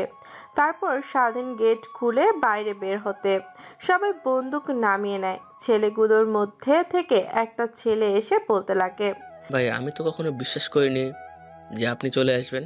আমরা সবাই একাই প্রস্তুতি নিচ্ছিলাম মিশনে যাওয়ার। আপনি বলেছিলেন যে আসবেন, আমরা অনেক চিন্তায় রয়েছিলাম, বাট বিশ্বাস ছিল আসবেন, দেখেন এসে পড়লেন। আমি একবার কথা দেই, যেভাবে হোক আমি আসবো। কথাগুলো বলেই গোডাউন ঘরের ভেতরে প্রবেশ করে তারা। অন্যদিকে হেলিকপ্টার চলে যায়। তারপর স্বাধীন সৌরভের সঙ্গে আরো কিছু ছেলে পেলে সঙ্গে কিভাবে কি করবে সেগুলো নিয়ে ডিসকাস করতে লাগে। তাদের মধ্য থেকে হঠাৎ করে একটা ছেলে বলতে লাগে, ভাই, ওদের কাছে যদি হাই পাওয়ার কোনো অস্ত্র থাকে তাহলে তো আমরা নিমিশেই শেষ হয়ে যাব। তোমরা তা নিয়ে কোনো টেনশন করো না, কারণ নিউক্লিয়ার যারা বহন করে তাদের সঙ্গে কখনোই ভারী অস্ত্র থাকে না, সাধারণ বন্দুক থাকে। তাও জানলে অবাক হবে, বিনা প্রয়োজনে বন্দুক চালানো নিষিদ্ধ। নিউক্লিয়ন ভয়ঙ্কর একটা পদার্থ। তারপর স্বাধীন ছেলেদের গুলোকে আরো ভালোভাবে বুঝিয়ে দিতে লাগে কি দিয়ে কি করতে হবে। স্বাধীন তার ছেলে পেলেদেরকে বোঝাতে বোঝাতে রাত 2টা বেজে যায়।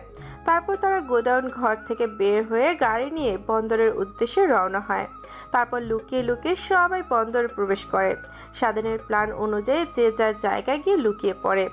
অনেকক্ষণ পর একটা কার্গো শিপ আসে বন্দরে। কার্গো শিপ এসে বন্দরে দাঁড়াতে কালো পোশাক পরে অনেকগুলো ছেলে শিপের ভেতরে ঢুকে পড়ে। তারপর এক এক করে 3টা কন্টেইনার গাড়িতে লোড করে। স্বাধীনের বুঝতে সময় লাগে যে কোন কন্টেইনারে তারা পারমাণবিক নিউক্লিয়াস আনছে। পরে প্রত্যেকটা ছেলেকে উদ্দেশ্য করে স্বাধীনের কাছে থাকা উকি টকি চালু করে বলে, ওরা ভেবেছে আমাদেরকে ভুল বুঝিয়ে অন্যদিকে নিয়ে যাবে, তাই কিছু ছেলে 3টা ট্রাকটা ফলো করো আর ট্রাকটা আমাদের দখলে নিয়ে নাও। একটু পর ট্রাকটা বন্দর থেকে বেরিয়ে যায়। অন্যদিকে স্বাধীনের ছেলে পেলে ট্রাকের উদ্দেশ্য করে রওনা হয়। অনেকক্ষণ সময় হওয়ার পর আরও একটা কন্টেনার আসে। কন্টেনারের চারপাশে অনেকগুলো কালো পোশাক পরে অস্ত্র হাতে নিয়ে মানুষ দাঁড়িয়ে আছে। স্বাধীনের আর বোঝার বাকি রইল না যে এটাতেই পারমাণবিক নিউক্লিয়াস আছে। তারপর প্রত্যেকটা ছেলেদেরকে বলে, যে যার পজিশন নিয়ে নাও। তারপর যে যার পজিশন নিয়ে নেয়। কন্টেনারটা ট্রাকে লোড করে যেই সেখান থেকে বের হতে যাবে অমনি চারদিক থেকে সেইখানে থাকা কালো পোশাক পরা ছেলেদের উপরে গুলি চলতে থাকে। বন্দুকগুলিতে সাইলেন্সার লাগানো থাকার কারণে কোনো দিক থেকে গুলি হচ্ছে কেউ টের পাচ্ছে না। মিনিটে সেইখানে থাকা প্রায় 100 ছেলের মতো ছেলে সেইখানে তাদের নিথর দেহ লুটিয়ে পড়ে। তখনই ওকিটকি অন্য পাশ থেকে উত্তর আসে, বস, আমরা 3টে ট্রাক আমাদের কবজায় নিয়ে ফেলেছি। কন্টেনারগুলো খুলে দেখেছি, সম্পূর্ণ ফাঁকা। শুধু একটা কন্টেনারে কিছু ফলমূল আছে। কন্টেনারগুলো আমাদের গোডাউন ঘরে নিয়ে আয়, আমরা জলদি আসছি। তারপর সবাই এক এক করে যে এই কন্টেনারটাতে নিউক্লিয়াস আছে সে কন্টেনারটার দিকে এগিয়ে যায়। গিয়ে দেখতে পায় সেখানে থাকে ছেলেগুলো কেউ আর বেঁচে নেই, সবাই মরে আছে। তারপর সবাইকে একত্র করে বেঁধে সেখানে রেখে আসে আর একটা চিঠি লেখে তাদের মুখের ভিতরে ঢুকে দিয়ে আসে। তারপর কন্টেনার ভর্তি নিউক্লিয়াস নিয়ে আরেকটা শিপে তুলে মাঝ সমুদ্রে গিয়ে কন্টেনার খুলে সেই নিউক্লিয়াস পারমাণবিকগুলোতে পানিতে ফেলে দেয়। তারপর পুনরায় তারা বন্দরের দিকে চলে আসে। শিপ থেকে নেমে তারা সবাই তাদের গোডাউন ঘরে চলে যায়। গোডাউন ঘরে গিয়ে সবাই আনন্দে নাচতে লাগে। তারা নিজেরাও জানে না যে দেশের জন্য কতটা উপকার করেছে তারা। তারপর স্বাধীন সকলকে উদ্দেশ্য করে বলে, আমার পক্ষ থেকে তোমাদের পেমেন্টটা আজ থেকে প্রত্যেক মাসে ডাবল পাবে। কথাটা শুনে অনেক খুশি হয়। তারপরে তাদের সঙ্গে আরো কিছুক্ষণ আড্ডা দিয়ে সেই গোডাউন ঘরে ঘুমিয়ে পড়ে। পরের দিন সকালে, কিরে, তোর ছেলে পেলেদেরকে এত করে ফোন করছি, ফোন রিসিভ করছে না কেন ওরা? আর তোকেও সে কখন থেকে ফোন করছি, কিন্তু কোনোভাবেও তোর ফোনও পাচ্ছেন না তোকে। পুরো রাতে ঘুমাতে পারেনি চিন্তায়। ভাই, কথাটা বলেই ফোনের এই পাশে থাকা লোকটা কাঁদতে লাগে। কিরে, কান্না করছিস কেন? ভাই, ওরা আপনার মালসহ আমার ছোট ভাই আর আমার সব ছেলেপেলেগুলোকে মেরে ফেলেছে। কি বলছিস তুই? আর কিভাবে হলো? আমি তো এখন পথে বসে যাব, কারণ আমার জীবনে যা উপার্জন ছিল সব দিয়ে আমি এই ডিলটা করেছি। শুধু পারমাণবিক নিউক্লিয়াসগুলো ভারতের 7 স্টোরে পার করতে পারলে আমার কোটি কোটি টাকা লাভ করতে পারতাম। ভাই, আপনার কোটি কোটি টাকার মালামাল নিয়ে এদিকে যে ওরা আমার ছোট ভাইকে আর আমার সব ছেলেপেলেগুলোকে মেরে ফেলেছে, সেদিকে আপনার কোনো ভ্রুক্ষেপ নাই? দাঁত কটমটির ওপাশ থেকে ইমরান খান বলতে লাগে, আমিও যা ভেবেছিলাম 15 তারিখে আসবো, বাট আমি এর আগেই আসবো। আমার ছোট ভাইকেও মেরেছে, আমি কিছু বলিনি, কিন্তু এখন আর ওর বাসাতে পারবে না। অন্যদিকে তাদের সব কথোপকথন একজন শুনছিল আর হা হা করে হাসছিল। ইমরান খান, তুই যতই চেষ্টা করিস না কেন আমাদেরকে কখনো ধরতে পারবি না, আর আমরা গোপনে গোপনে তোর সব কিছু ধ্বংস করে ফেলবো। তোকে পথে বসিয়ে ধারে ধারে ভিক্ষা না করালে আমাদের শান্তি হবে না। তারপর ইমরান খান লোকটির সঙ্গে আরো কিছু কথা বলে ফোন রেখে দেয়। ফোন রেখে দিয়ে ফোন ফ্লোরে ছুঁড়ে মারে, ঠাস করে সোফায় বসে পড়ে। রাগে যেন তার মাথা দিয়ে আগুন বেরোচ্ছে। দাঁত কটমট করে আনমনে বলতে লাগে ইমরান খান, প্রতিদিন মুখ বুঝে ওদের সব কার্যক্রম সহ্য করেছে, কিন্তু আর নয়, আমি পুরো পথে বসে গিয়েছি। তাতে কি হয়েছে? ওদেরকে আমি মেরে তবে শান্ত। তখনই ইমরান খানের সামনে তার মেয়ে এসে বলতে লাগে, বাবা কি হয়েছে? ফোন এমন আছাড় মারলে কেন? আর এমন রেগে আছো কেন? নিমিষে রাগকে কন্ট্রোল করে ইমরান খান তার মেয়েকে উদ্দেশ্য করে বলতে লাগে, তুমি এসব কিছুই বুঝতে পারবে না। আমি আগামীকাল বাংলাদেশে যাচ্ছি, তুমি কি যাবে আমার সাথে? তা বাবা, আমার বাংলাদেশ ভালো লাগে না। আমেরিকাতেই আমি অনেক ভালো আছি। বন্ধুদের সঙ্গে আড্ডা দিতে পারি, মোজ মাস্তি করতে পারে, বাট বাংলাদেশে এমনভাবে চলাফেরা করলে দেখলে না কেমন ভাবে সবাই তাকায় আমার দিকে। আচ্ছা মা, তুই আমেরিকাতেই থাক, আমি বাংলাদেশে যাব, একটা কাজ শেষ করে আবার চলে আসবো। হ্যাঁ বাবা, কতদিন লাগতে পারে? তাও তো বলা যাচ্ছে না, বাট আশা করি 15 থেকে 20 দিনের মতো লাগবে। তাহলে ম্যানেজার আঙ্কেলকে বলে যাও আমাকে টাকা দেওয়ার জন্য। যখন আমার টাকা দরকার হয় ম্যানেজার আঙ্কেলকে বললে যেন ম্যানেজার আঙ্কেল আমাকে দেয়। আচ্ছা মা, আমি ম্যানেজারকে বলে যাব। অন্যদিকে ঘুম থেকে উঠে এক বোতল পানি নিয়ে গোডাউন ঘরের বাইরে এসে বোতল থেকে পানি দিয়ে মুখ ধুতে লাগে স্বাধীন। এক এক করে স্বাধীনের সব ছেলে পেলেগুলো ঘুম থেকে উঠে ফ্রেশ হয়ে নেয়। তারপর স্বাধীন তার পকেট থেকে অনেকগুলো টাকার বান্ডেল বের করে সবাইকে দেয়, আর স্বাধীন সবাইকে উদ্দেশ্য করে বলে, এই নাও টাকা, এখন যে যার বাসায় চলে যাও। আবার যখন তোমাদের ডাকবো তখন চলে এসো। আর হ্যাঁ, এই কন্টেনারে যে ফলগুলো আছে এগুলো রাস্তার পাশে পড়ে থাকা ছেলেদেরকে দিয়ে যাও। স্বাধীনের কথা অনুযায়ী সবাই যে যার বাড়িতে যাওয়ার উদ্দেশ্যে রওনা হয়। কন্টেনারে থাকা ফল মূলগুলো রাস্তার পাশে থাকা লোকদেরকে দিয়ে দেয় তারা। তারপরে যে যার বাসায় চলে যায়। শুধু স্বাধীন সৌরভ গোডাউন ঘরে আছে। তখনই সৌরভ স্বাধীনকে উদ্দেশ্য করে বলে, আচ্ছা তুই সত্যি করে বলবি এত টাকা কই থেকে পাস? আমার জানার মতো তুই কোনো বিজনেস করিস না যার থেকে তোর টাকা আসবে। আর যে কাজ করি এত তোর সরকার কেন? কোনো লোকে আমাদেরকে সাহায্য করবে না, কারণ যা পায় সবশেষে সেগুলো ধ্বংস করে দিই। সৌরভ মুখ থেকে এমন কথা শুনে স্বাধীনের একটু মুচকি হাসে। তারপর সৌরভকে উদ্দেশ্য করে স্বাধীন বলতে লাগে, শোন, এখনো তুই আমার সম্পর্কে ভালো করে কিছুই জানিস না। আমার জীবনের 1%ও তুই এখনো জানতে পারিসনি। সময় হোক তুই সব জানতে পারবি। এখন শুধু মূল লক্ষ্য কিভাবে ইমরান খানকে পথে নামানো যায়, রাস্তার ভিখারি করা যায়, কিংবা ওকে এই পৃথিবী থেকে চিরতরে শেষ করা যায়। কথাটি বলেই স্বাধীন হাসতে লাগে কটুক্তক সুরে। তখনই পুনরায় সৌরভ স্বাধীনকে উদ্দেশ্য করে বলেন, তোকে আরেকটা কথা বলতে ভুলে গেছিলাম। ইমরান খানের ফোন আমি টেক করেছি। ও কখন কার সঙ্গে কথা বলে সব জানতে পারে। ইমরান খান এখানকার যে গ্যাংদের ভাড়া করেছে সে গ্যাংয়ের লিডারকে ফোন করেছিল। ও বলল যে খুব তাড়াতাড়ি বাংলাদেশে আসবে, বাট একজাস্ট ডেট বলে নিও। এখন আমার লক্ষ্য রাখতে হবে বাংলাদেশের টু আমেরিকার প্রত্যেকটা ফ্লাইট কখন বাংলাদেশে আসে। সৌরভের এমন কথা শুনে স্বাধীন অনেকটা খুশি হয়।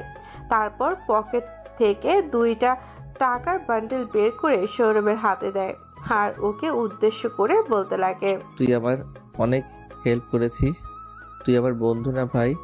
আর এই নিয়ে সামান্য কিছু টাকা ইমরান খানকে শেষ করতে পারলে আমি তোকে এর থেকে খুব বেশি টাকা দেব। শুধু তুই আমার সঙ্গে থাকবি, আর আমি যখন যা করতে বলবো তোর ছেলে পেলেদেরকে দিয়ে সেগুলো কাজ করাবি। ওকে, তোকে এই নিয়ে কিছু ভাবতে হবে না। আমার জীবন থাকতেও আমি তোর সঙ্গে কখনো বাটপারি করব না। তুই হয়তো জানিস এই লাইনে অনেক বাটপারি হয়, বাট আমি সৌরভ কখনো কারোর সঙ্গে বাটপারি করিনি। আমি জানি তুই কখন আমার সঙ্গে বাটপারি করবি না, তারপরেও ভয় হয় যদি তীরে এসে তৈরি ডুবে যায়। আর যখন যা করবি মনোযোগ দিয়ে করবি, চারপাশটা দেখে কাজ করবে। কোনোভাবেই ওরা যেন টের না পায় আমি কিংবা তুই কিংবা তোর ছেলে পেলে এই কাজগুলোর সঙ্গে জড়িত। তাহলে কিন্তু ওরা আমাদেরকে এক এক করে শেষ করে ফেলবে। ওকে, তোকে এই নিয়ে ভাবতে হবে না। আমি যখন যা করে ভেবে চিন্তে করবো। তারপর সৌরভের সঙ্গে আরো কিছু কথা বলে গোডাউন ঘরে সিকিউরিটি গার্ড অর্থাৎ একটা বড় আঙ্কেল স্বাধীন তার ব্যাগ থেকে আরো একটা টাকার বান্ডেল দিয়ে বলতে লাগে, আঙ্কেল এই নিন আমার পক্ষ থেকে সামান্য কিছু উপহার। আপনি তো এই গোডাউন ঘরটা দেখাশোনার দায়িত্বে আছেন। যখন আমরা না থাকি তখন দেখাশোনা করেন। একটা জিনিস খেয়াল রাখবেন, কোনোভাবেই যেন এই গোডাউন ঘরের ভিতরে অপরিচিত ব্যক্তিরা প্রবেশ করতে না পারে। ওকে বাবা, আমি আমার জীবন দিয়ে তোমার এই গোডাউন ঘর হেফাজত করব। আরে জানো বাবা, আজকে আমার টাকার অনেক দরকার ছিল। তুমি হয়তো না দিলে আমি এমনিতেও তোমার কাছে গিয়ে টাকা চাইতাম। মেনু আঙ্কেল, তোমার এত টাকার দরকার কিসের? আসলে বাবা, আমার ছেলের সেমিস্টার ফি দেওয়ার জন্য কল করেছিল কালকে, বাট আমার কাছে তো টাকা নেই। তাই আমি বলেছি দেখি কোনোভাবে ম্যানেজ করতে পারি নাকি। এই টাকাগুলো দিলেও অনায়াসে 2-3টা সেমিস্টার ফি দিতে পারবো। বৃদ্ধ মুখ থেকে এমন কথা শুনে স্বাধীনের অনেক খারাপ লাগে। পুনরায় তার ব্যাগ থেকে আরো একটা টাকার বান্ডেল বের করে বুড়োটার হাতে দেয় আর বলতে লাগে, এইটা হচ্ছে আমার পক্ষ থেকে তোমার ছেলের জন্য সামান্য গিফট। না বাবা, আমি টাকাগুলো নিতে পারবো না। সরি, আমি আমার কাজের বিনিময়ে অন্য কোনো টাকা নিতে পারবো না বাবা। আমি তো বললামই এইটা আমার পক্ষ থেকে তোমার ছেলের জন্য সামান্য গিফট। আর তুমি যদি টাকাগুলো না নাও আমি অনেক মন খারাপ করব। স্বাধীনের জড়াজড়িতে একটা সময় বৃদ্ধ লোকটি স্বাধীনের কাছ থেকে টাকাগুলো নিয়ে নেয়। তারপর স্বাধীন বৃদ্ধ লোকটির সঙ্গে আরো কিছু কথা বলে। গোডাউন ঘরে এসে তার ফোন বের করে একজনকে ফোন করে আসতে বলে। ভাই, হঠাৎ করে আমাকে ফোন করলেন যে? আমি আমার গোডাউন ঘরে আছি, তুই জলদি গাড়ি নিয়ে আয়। ওকে ভাই, আপনি 5 মিনিট দাঁড়ান, আমি গাড়ি নিয়ে আসছি। স্বাধীন সেইখানে 5 মিনিট অপেক্ষা করতে লাগে গাড়ি আসার জন্য। একটু পর স্বাধীনের সামনে একটা রোলস কার এসে ব্রেক করে। তারপর স্বাধীন দরজা খুলে গাড়িতে প্রবেশ করে। কিরে, কেমন কাটছে তোর দিনকাল? এই তো ভাই, আপনার দোয়ায় অনেক ভালো চলছে। ভালো চললেই ভালো। তারপর স্বাধীন সেই ড্রাইভার ছেলেটির সঙ্গে আরো কিছু কথা বলতে লাগে। আসলে সে সামান্য ড্রাইভার নয়, এই চট্টগ্রামের সব থেকে ধনী এবং রিচ পরিবারের ছেলে। এর জন্যই এক জায়গা থেকে এক জায়গায় যেতেও সবসময় রোলস রয়েস কিংবা মার্সিডিজ ব্র্যান্ডের মতো কার ইউজ করে। আপনারা হয়তো অবাক হচ্ছেন, সামান্য একটা ছেলের সঙ্গে এত কোটি কোটি টাকার মালিকের ছেলে কিভাবে সম্পর্ক। গল্পের সাথে থাকুন, ঠিকই জানতে পারবেন। গাড়ি চলছে তার আপন গতিতে। একটু পর গাড়ি এসে ব্রেক করে এয়ারপোর্টের সামনে। তারপর স্বাধীন ছেলেটার সঙ্গে আরো কিছু কথা বলে বিদায় জানিয়ে এয়ারপোর্টের ভেতরে প্রবেশ করে। তারপর পুনরায় একটা ব্যক্তিগত হেলিকপ্টার ভাড়া করে এসে ঢাকার উদ্দেশ্যে রওনা হয়। কালকের মতো আজকে আর রাতে সে ঢাকায় যাচ্ছে না, দিনের বেলা ঢাকা যাচ্ছে। হেলিকপ্টার থেকে নিচের দিকে তাকালে অনেক সুন্দর পরিবেশ, অনেক সুন্দর সুন্দর গাছপালা। মহান কবি কোনো রাজ্যে ভরেছে ধন্য পুষ্পে ভরা আমাদের এই বসুন্ধরা কেন বলেছে, এখন হাড়ে হাড়ে বুঝতে পারছে স্বাধীন। এভাবেই প্রায় 1 ঘন্টা পার হয়ে যায়। হযরত শাহজালাল আন্তর্জাতিক বিমানবন্দরে এসে হেলিকপ্টার ল্যান্ড করে। তারপর হেলিকপ্টার থেকে বের হয়। তাদের বাসার ড্রাইভার আঙ্কেলকে ফোন করে বলতে লাগে, আঙ্কেল, এখন আপনি কোথায় আছেন? বাবা, তুমি কোথায় আছো? মেম সাহেব অনেক রেগে আছেন তোমার উপর। তুমি ওকে বলে যাওনি, আর আমাকে জিজ্ঞেস করেছিল তোমাকে দেখছি কিনা। আমি না করে দিয়েছি। অনেক ভালো করেছো। এখন এয়ারপোর্টে চলে আসো, আমি আপনার জন্য অপেক্ষা করছি। ওকে বাবা। তার স্বাধীন এয়ারপোর্টের ভেতরে বসে থাকে। একটু পর স্বাধীন গাড়ি আসতে এয়ারপোর্ট থেকে বের হয়ে গাড়িতে বসে তারপরে গাড়িতে করে সোজা বাসায় চলে আসে। দরজাতে নক করতে কাজের মেয়ে এসে দরজা খুলে দেয়। তারপর স্বাধীন চুপি চাপি রুমে চলে যায়। তার গায়ে থাকা জামা কাপড়গুলো খুলে পুরাতন আর সে যে জামা কাপড়গুলো পরে সেগুলো পরে নেয়। তারপর সোজা ওয়াশরুমে গিয়ে ফ্রেশ হয়ে আসে বাইরে। তারপরে বাসার নিচে এসে রান্নার কাজে হাত দেয়। কাজের মেয়ে রান্না করছে। হঠাৎ কিচেন রুমে স্বাধীনকে দেখতে পেয়ে কাজের মেয়ে বলতে লাগে, স্যার, আপনার তো এখানে আসা নিষেধ আছে। বড় স্যারের কড়া নির্দেশ। সে হক্কল কাজের মেয়েগুলোকে বইলেছে আপনারে কোনোভাবেই যেন আর কোনো কাজ করতে না দেওয়া হয়। আর আপনি কই গেছিলেন? মেম সাহেব সেই সকাল থেকে আপনাকে খুঁজছে। এই একটু বাইরে ঘুরতে গিয়েছিলাম। আর তুমি? এখন সরো বাবা, না বলে আমার রান্না ছাড়া মা আর বোন অন্য কেউ রান্না খেতে পারে না, আমি ভালো করে জানি। ওনারও উপর দিয়ে যতই আমাকে বকাবকি করুক না কেন, কিন্তু ওনারাও আমাকে অনেক ভালোবাসে। না স্যার, আপনাকে কোনোভাবে কিচেনের রুমে ঢুকতে দেওয়া যায় না। আপনি জানতো, এখন এখান থেকে আমাদেরকে রান্না করতে দেন। তারপর স্বাধীন অনেকভাবে কাজের মেয়েগুলোকে বুঝতে লাগে, বাট কাজের মেয়েরা নাছর বান্দা, স্বাধীনের কোনো কথা শুনে না। সব শেষে কাজের মেয়ের কথায় স্বাধীন হাল ছেড়ে সেখান থেকে চলে যায়, সোজা তার রুমে চলে যায়। তারপর ফোন বের করে নিউজ পেজে ঘোরাঘুরি করছিল। হঠাৎ একটা খবর দেখতে তার চোখ আটকে যায়। খবরটা ছিল ঠিক এরকম। রাত্রিতে বন্দর দিয়ে চোরা চালানো হওয়ার সময় 2 পক্ষের গোলাগুলিতে প্রায় নিহত হয় 100 জন। গ্যাংস্টার ছেলেরা তাদের কে বা কোন গ্যাং মেরেছে সে নিয়ে তদন্ত করা হচ্ছে। নিউক্লিয়াস বোমা তৈরি করার জন্য বাংলাদেশে ছিল অনেকগুলো পরমাণু তা দিয়ে তাদের 2 পক্ষের অনেক গোলাগুলি হয়, তখনই তারা নিহত হয়। এমন খবর শুনতে পেয়ে স্বাধীন একটু মুচকি হাসে, মনে মনে ভাবতে লাগে, না, আমি বাংলাদেশের মানুষদেরকে যা বোঝাতে চাইছিলাম তাই বুঝেছে তারা। এরা ছিল বাংলার শত্রু, রাসেল দর্শনের শত্রু, এরা ছিল বাংলাদেশের মানুষের শত্রু। তাই এদেরকে মেরে ঠিক কাজই করেছি আমি। তারপর নিউজ পেটের আরেকটু নিচে যেতেই মানুষের কমেন্টগুলো দেখতে লাগে স্বাধীন। কমেন্টগুলোতে ঠিক এরকম, যে বা যারা এদেরকে মেরেছে তাদেরকে অনেক অনেক ধন্যবাদ। না জানি এরা আবার পরমাণু নিয়ে গিয়ে পরমাণু বোমা তৈরি করে বাংলাদেশের মানুষের উপর আবার না হয় ক্ষেপণ করে। যারা মেরেছে তাদেরকে অনেক ধন্যবাদ। এমন হাজারো কমেন্ট দেখতে পায় স্বাধীন। ভালো খারাপ উভয় কমেন্ট আছে সেখানে। তারপর স্বাধীন ফোনটা সাইডে রেখে ঘুমিয়ে যায়, কারণ পুরো রাতটাই তার জাগা। সকালে অল্প কিছুক্ষণ ঘুমিয়েছিল সে, তাই অনেক ক্লান্ত। ঘুম ভাঙে বিকেলের দিকে। তারপর স্বাধীন ওয়াশরুমে গিয়ে ফ্রেশ হয়ে বসা রুমে এসে দেখে স্বাধীনের মা, বাবা, ছোট বোন তিনজনে মিলে টিভি দেখছে। এমন দৃশ্য দেখে নিমিষে স্বাধীনের অনেক ভালো লাগে। না জানি এমন দৃশ্য জীবন আর কখনো দেখতে পাবো কিনা, কখনো কল্পনাও করিনি। আল্লাহর হাজার হাজার কৃপা যে আমার বাবাকে সুস্থ করে তুলেছেন। তারপর সেখানেই আর না দাঁড়িয়ে থেকে স্বাধীন তার মা, বাবা, ছোট বোনের কাছে গিয়ে বসে একসঙ্গে টিভি দেখতে লাগে। তখনই পাশ থেকে স্বাধীনের সৎ মা স্বাধীনকে উদ্দেশ্য করে বলে, কিরে বাবা, কই গিয়েছিলি তুই? আজকে পুরো দিনটা তোকে বাসায় দেখলাম না যে। কোনোদিন স্বাধীন তার সৎ মায়ের মুখ থেকে এমন কথা শুনে অবাকের অষ্টম পর্যায়ে পৌঁছে যায়। ওইখানে কিনা তার সৎ মা কখনো কুত্তার বাচ্চা, খারাপ ভাষায় গালি ছাড়া কখনো কথাই বলেনি, সেখানে আজকে কিনা বাপ বলে ডাকছে। কথাগুলো ভেবে স্বাধীনের চোখ দিয়ে অশ্রু বের হতে লাগে।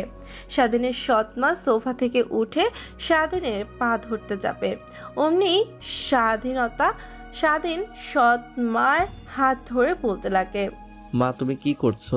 বাবারে, তোর উপর আমি অনেক অন্যায় অত্যাচার করেছি, প্লিজ আমাকে মাফ করে দে। আমি কখনো ভাবতেও পারিনি যে তোকে এত অত্যাচার করার পরে তুই এখানে থাকবি। শুধু ভাবতাম তুই থাকলে আমাদের সম্পত্তির ভাগ দিতে হবে, কিন্তু এতটুকু বুঝতাম না যে তুইও তোর বাবার ছেলে। প্লিজ বাবা, তুই আমাকে মাফ করে দে। মা এমনভাবে বইল না, তুই তোমার নিজের ভুল বুঝতে পারছো, এটাই অনেক। তারপর স্বাধীন তার মায়ের সঙ্গে আরো অনেক কথা বলতে লাগে। তখনই বাসার ভেতর প্রবেশ করে স্বাধীনের ছোট ভাই মোস্তাফিজুর। বাসার ভেতরে প্রবেশ করে মোস্তাফিজুর তার মাকে উদ্দেশ্য করে বলে, মা, কালকে যে মেয়েটাকে দেখলাম, তুমি গিয়ে ওর ভাইয়ের সঙ্গে কথা বলেছো? মোস্তাফিজুরের এমন কথা শুনে সবাই অবাক হয়ে যায়। কেউ ভাবতেও পারেনি যে মোস্তাফিজুর বাইরে থেকে এসে এমন কথা বলবে তার মাকে উদ্দেশ্য করে। তখনই পাশ থেকে সামিয়া বলতে লাগে, মা, ভাইয়া বুঝিয়ে বিয়ের জন্য মরিয়া হয়ে পড়েছে। বলো বলো, ওই মেয়েটির ভাইয়ের সঙ্গে কি বললে? ভাইয়াকে কেউ বলো। আরে তুই চুপ কর, তুই এত কথা বলিস না। কিছুদিন পর তোকে এই বাড়ি থেকে দাঁড়িয়ে দেব। মায়ের মুখ থেকে এমন কথা শুনে নিমিষেই সামিয়ার হাসি মাখা মুখ চুপসে যায়। তারপর পুনরায় মোস্তাফিজুরকে উদ্দেশ্য করে তার মা বলতে লাগে, বাবা শোন, ওই মেয়েটির ভাইয়ের সঙ্গে আমার কথা হয়েছে, আর বলেছে আগামীকাল তাদের বাড়িতে যেতে তার বোনকে দেখার জন্য। আর তুই এমন পাগল হয়েছিস কেন বিয়ে করার জন্য? আগে তো রুমে গিয়ে ফ্রেশ হতে হয়। কেউ তো আর অফিসের কাজ দেখাশোনা করে না। মাঝে মাঝে তুমি শুধু গিয়ে অফিসের সব হিসাব কানুন দেখো। আর এত বড় অফিস প্লাস কলেজ দুটোই সামলাতে হয় আমাকে। ভেবে দেখেছো মাথার উপর দিয়ে কতটা প্রেশার যায় আমার? তাই আজকে সব ফাইল নিয়ে এসেছি বাসায়, ভাইয়াকে দিয়ে করিয়ে নিব। মোস্তাফিজুর মুখ থেকে এমন কথা শুনে মোস্তাফিজুরের মা বড় বড় দৃষ্টিতে স্বাধীনের দিকে তাকায়। তখনই মোস্তাফিজুরকে উদ্দেশ্য করে বলে, কে বাবা, স্বাধীন কি তোর ফাইল বোঝে? আমার জানা মতে ও তো মাত্র ক্লাস 8 পর্যন্ত পড়াশোনা করেছে। তুমি তো ওকে পড়তে দাওনি, বাট ভাইয়া লুকিয়ে লুকিয়ে পড়েছে। আর এখন ভাইয়া বিজনেসের উপর গ্র্যাজুয়েশন করছে। মোস্তাফিজুরের এমন কথা শুনে সবাই ভ্যাবাচাকা খেয়ে যায়। কথাটা বলে মোস্তাফিজুর সোজা তার রুমে চলে যায়। অন্যদিকে সবাই স্বাধীনের দিকে বড় বড় দৃষ্টিতে তাকিয়ে আছে। তখনই পেছন থেকে কাজের মেয়ে বলতে লাগে, ম্যাডাম, আপনাদের জন্য খাবার রেডি করেছি, এসে খেয়ে নিন। তারপর সবাই এক এক করে খাবার টেবিলে গিয়ে বসে পড়ে। শুধু মোস্তাফিজুরের আসার অপেক্ষা করতে লাগে তারা। একটু পর মোস্তাফিজুর চলে আসে। তারপর সবাই একত্রে খাবার খেতে লাগে। খাবার খাওয়া শেষ করে সবাই আবার বসার রুমে বসে টিভি দেখতে লাগে। তখনই মোস্তাফিজুর তার রুমে গিয়ে কিছু ফাইল নিয়ে এসে স্বাধীনের হাতে দেয় আর বলে, ভাইয়া, এই 3টা ফাইল নাও। আর আজকে রাতের ভেতরে কমপ্লিট করে দিও। ওকে, আমি আজকে রাতেই ফাইলগুলো কমপ্লিট করে দিচ্ছি। তারপর স্বাধীন ফাইলগুলো নিয়ে বসার রুমের কোনায় গিয়ে ল্যাপটপে ফাইলগুলো কমপ্লিট করতে লাগে। এভাবে কেটে যায় প্রায় 2টা ঘন্টা। স্বাধীনের কাজও শেষ। পুনরায় মোস্তাফিজুরের কাছে এসে ফাইলগুলো এগিয়ে দিয়ে বলতে লাগে, মাত্র 2 ঘন্টা করতে লাগলো ফাইলগুলো, আর এমন ভঙ্গিমা করলে যে আজকের পুরো রাত লাগবে। মোস্তাফিজুর পিছন থেকে স্বাধীনকে উদ্দেশ্য করে বলে, আমি কি তোমার মতো এত বড় গ্র্যাজুয়েশন কমপ্লিট করেছি যে আমার মাত্র 2 ঘন্টার ভিতরে ফাইল হয়ে যাবে? মোস্তাফিজুর আর স্বাধীনের খুনসুটি দেখছে সবাই। এভাবে রাত্রি যখন 11টায় বেজে যায় তখন সবাই যেভাবে রুমে গিয়ে ঘুমিয়ে পড়ে। পরের দিন সকালে স্বাধীনের ঘুম ভাঙে আজানের শব্দে। তারপর ঘুম থেকে উঠে ওয়াশরুমে গিয়ে ফ্রেশ হয়ে অজু করে মসজিদে যাওয়ার উদ্দেশ্যে বাসা থেকে বের হয়। তারপর মসজিদে গিয়ে নামাজ পড়ে। সকালের মনোমুগ্ধকর পরিবেশ উপভোগ করার জন্য রাস্তা দিয়ে হাঁটছিল। অনেকক্ষণ ধরে হাঁটাহাঁটি করে বাসার উদ্দেশ্যে রওনা হয় স্বাধীন। বাসায় গিয়ে দরজায় নক করতেই স্বাধীনের সৎ মায়ের এসে দরজা খুলে দেয়। তখনই স্বাধীনকে উদ্দেশ্য করে বলে, কিরে বাবা, কই গিয়েছিলি এত সকালে? স্বাধীন মায়ের মুখ থেকে এমন কথা শুনে অনেক খুশি হয়। তার মনে নেই কতদিন আগে তাকে এইভাবে ডেকেছিল। কথাগুলো ভাবতেই স্বাধীনের চোখ বেয়ে পানি বের হতে লাগে। তখনই স্বাধীনের সৎ মা সেদিকে উদ্দেশ্য করে বলে, পাগল ছেলে, কান্না করছিস কেন? না, এমনি চোখে কি জানি পড়েছে। তারপর স্বাধীন বসার রুমে গিয়ে বসে টিভিতে খবর দেখছিল। তখনই স্বাধীনের সৎ মা স্বাধীনের কাছে এসে বলতে লাগে, যা বাবা, তোর রুমে গিয়ে ফ্রেশ হয়ে নিয়ে তোর ভাইয়ের যে বাসায় বিয়ে ঠিক হয়েছে আমরা সেখানেই যাব। তারপর স্বাধীন রুমে গিয়ে ফ্রেশ হয়ে পরিপাটি হয়ে নেয়। তারপরে নিচে এসে দেখে সবাই খাবার টেবিলে তার জন্য অপেক্ষা করছে। তারপর স্বাধীন খাবার টেবিলে গিয়ে বসে খাবার খেতে লাগে। তখনই পাশ থেকে সামিয়া হাসি মাখা কণ্ঠে স্বাধীনকে উদ্দেশ্য করে বলে, ভাইয়া আমি তো কনফিউজড, তোর বিয়ে নাকি মুস্তাফিজুর ভাইয়ের বিয়ে? আমি কিছুই বুঝতে পারছি না। কেন আমার বিয়ে হতে যাবে কেন? মোস্তাফিজুরের বিয়ে? না মানে এমন সেজে এসেছিস তার জন্যই বললাম। সামিয়ার মুখ থেকে এমন কথা শুনে সবাই হাঁ করে হাসতে লাগে। একটু পর খাওয়া দাওয়া শেষ হলে বসে কিছুক্ষণ সবাই আড্ডা দেওয়ার পর যখন 11টা বেজে যায় তখন গাড়ি নিয়ে রওনা হয় মুস্তাফিজুর যে বাড়িতে বিয়ে করবে সে বাড়ির উদ্দেশ্যে। গাড়ি চলছে তার আপন গতিতে। একটু পর গিয়ে গাড়ি ব্রেক করে মুস্তাফিজুর যে বাড়িতে বিয়ে করবে সেই বাড়ির সামনে। তারপর গাড়ি থেকে নেমে এক এক করে সবাই বাড়ির ভেতরে প্রবেশ করে। বাড়িটা দেখতে অনেক সুন্দর। বাড়ির সামনে দিয়ে সোজা রাস্তা, 2 সাইডে অনেকগুলো ফুলের গাছ লাগানো। এ যেন এক মনোমুগ্ধকর পরিবেশ। আর একটু এগোতেই সবাই অবাক হয়ে যায়, কারণ দেখতে পায় অনেকগুলো বডি বিল্ডার ব্যায়াম করছে আর তাদের সঙ্গে একটা মেয়ে মারামারি করছে। স্বাধীন সহ সবাই হাঁ হয়ে তাকিয়ে আছে মেয়েটির মারামারি দেখে। হঠাৎ মেয়েটির চেহারা দেখে স্বাধীন চিনতে পারে সেই দিনে ওই মেয়েটা। স্বাধীন সেদিকে কোনো ভ্রুক্ষেপ না জানিয়ে সোজা দরজার সামনে গিয়ে কলিং বেল বাজায়। একটু পর দরজা খুলে দেয় সেই বাসায় থাকা একটা কাজের মেয়ে। তারপর বাসার ভেতরে এক এক করে প্রবেশ করে সবাই। তারপর বসার রুমে গিয়ে বসে পড়ে। একটু পর এক এক করে মেয়ের মা বাবা এসে তাদের সঙ্গে কৌশল বিনিময় করতে লাগে। তখনই তাদের সামনে একটা লোক এসে দাঁড়িয়ে স্বাধীনকে উদ্দেশ্য করে বলে, আরে ভাই আপনি এইখানে? কথাটা শুনে স্বাধীন লোকটার দিকে তাকিয়ে আছে, বোঝার চেষ্টা করছে আদেও লোকটাকে চেনে কিনা। অনেকক্ষণ তাকিয়ে থাকার পরও স্বাধীন চিনতে পারছে না লোকটিকে। আবারও গলা কাটা সালাম স্বাধীনকে উদ্দেশ্য করে বলে, আরে ভাই আপনি আমাকে চিনছেন না? আমি সালাম, সবাই মুরগির সালাম বলছেন। আপনার যে কোম্পানিটা আছে না ঢাকা শহরে, সেই কোম্পানি আমি দেখাশোনা করি ঢাকা শহরের সব বড় বড় মাস্তানের হাত থেকে। স্বাধীন এমন কথা শুনে লোকটিকে উদ্দেশ্য করে কি বলবে কিছুই বুঝে উঠতে পারছে না। তখনই স্বাধীন মুরগি সালামকে চোখ দিয়ে চুপ করতে বলে। মুরগি সালাম স্বাধীনের ইশারা বুঝতে পেরে চুপ হয়ে যায়। পরক্ষণে নিজেকে সামলে নিয়ে বলতে লাগে, ও আমার দেখার ভুল, আমি ভেবেছি অন্য কেউ, সরি। বাই দ্য ওয়ে আমি হচ্ছে শারমিনের ভাই, বড় ভাই। তারপরে এক এক করে সবাই পরিচিত হতে লাগে। তারপর তারা অনেকক্ষণ কথা বলতে লাগে একে অপরের সঙ্গে। একটু পর সেইখানে শারমিনকে নিয়ে আসা হয় সেজেগুজে। অন্যদিকে শারমিন তো এইখানে মুস্তাফিজুরকে দেখে অবাক হয়ে যায়। পরক্ষণে নিজেকে সামলে নিয়ে সবাইকে চা দিতে লাগে। তখনই মুস্তাফিজুরের বাবা শারমিনের চায়ের অনেক প্রশংসা করতে লাগে। তারপর সবাই মিলে অনেকক্ষণ ধরে কথা বলতে লাগে। হঠাৎ মুস্তাফিজুরের বাবা সবাইকে উদ্দেশ্য করে বলে, এইখানে আমাদের কথা বললে তো আর হবে না, ছেলে মেয়ের উভয়ের মত আছে। আমি বলি কি ওদেরকে একটু পার্সোনাল কথা বলতে পাঠানো হোক। হ্যাঁ, আমিও তাই বলি।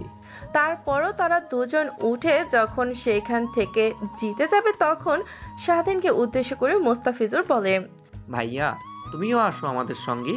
তখন স্বাধীন হাসি মাখা কণ্ঠে তাদের দুজনকে উদ্দেশ্য করে বলে, আরে আমি কাবাবের মধ্যে হাড্ডি হতে চাই না। স্বাধীন এমন কথা শুনে সবাই হা হা করে হাসতে লাগে। আরে ভাইয়া সমস্যা নেই, তুমি আসতে পারো। তারপর অনেক জোরাজোরিতে সারা দিন সেইখান থেকে উঠে তাদের সঙ্গে ছাদে চলে যায়। তারপরে স্বাধীন তাদেরকে এক পাশে রেখে অন্য পাশে গিয়ে স্বাধীন নিজের দিকে তাকাতেই অবাক হয়ে যায়। কারণ দেখা যায় সেই মেয়েটা সেইখানে থাকা বডি বিল্ডারদের সঙ্গে মারামারি করছে, কিন্তু মেয়েটার সঙ্গে কেউ পেরে উঠতে পারছে না। হঠাৎ করে মেয়েটির ছাদের দিকে তাকাতেই স্বাধীনের সঙ্গে মেয়েটির চোখে হয়। তারপর স্বাধীনকে উদ্দেশ্য করে মেয়েটি হাত দিয়ে কিছু একটা ইঙ্গিত করলে স্বাধীন ওই দিক থেকে চোখ ফিরিয়ে অন্যদিকে তাকিয়ে থাকে। অন্যদিকে মুস্তাফিজুর আর শারমিন একে অন্যের সঙ্গে কথা বলছে। অনেক তো সুখে ছিলাম এতদিন, হঠাৎ করে কালবৈশাখী ঝড়ের মতো আমার জীবনে আবার ব্যাক করলে কেন?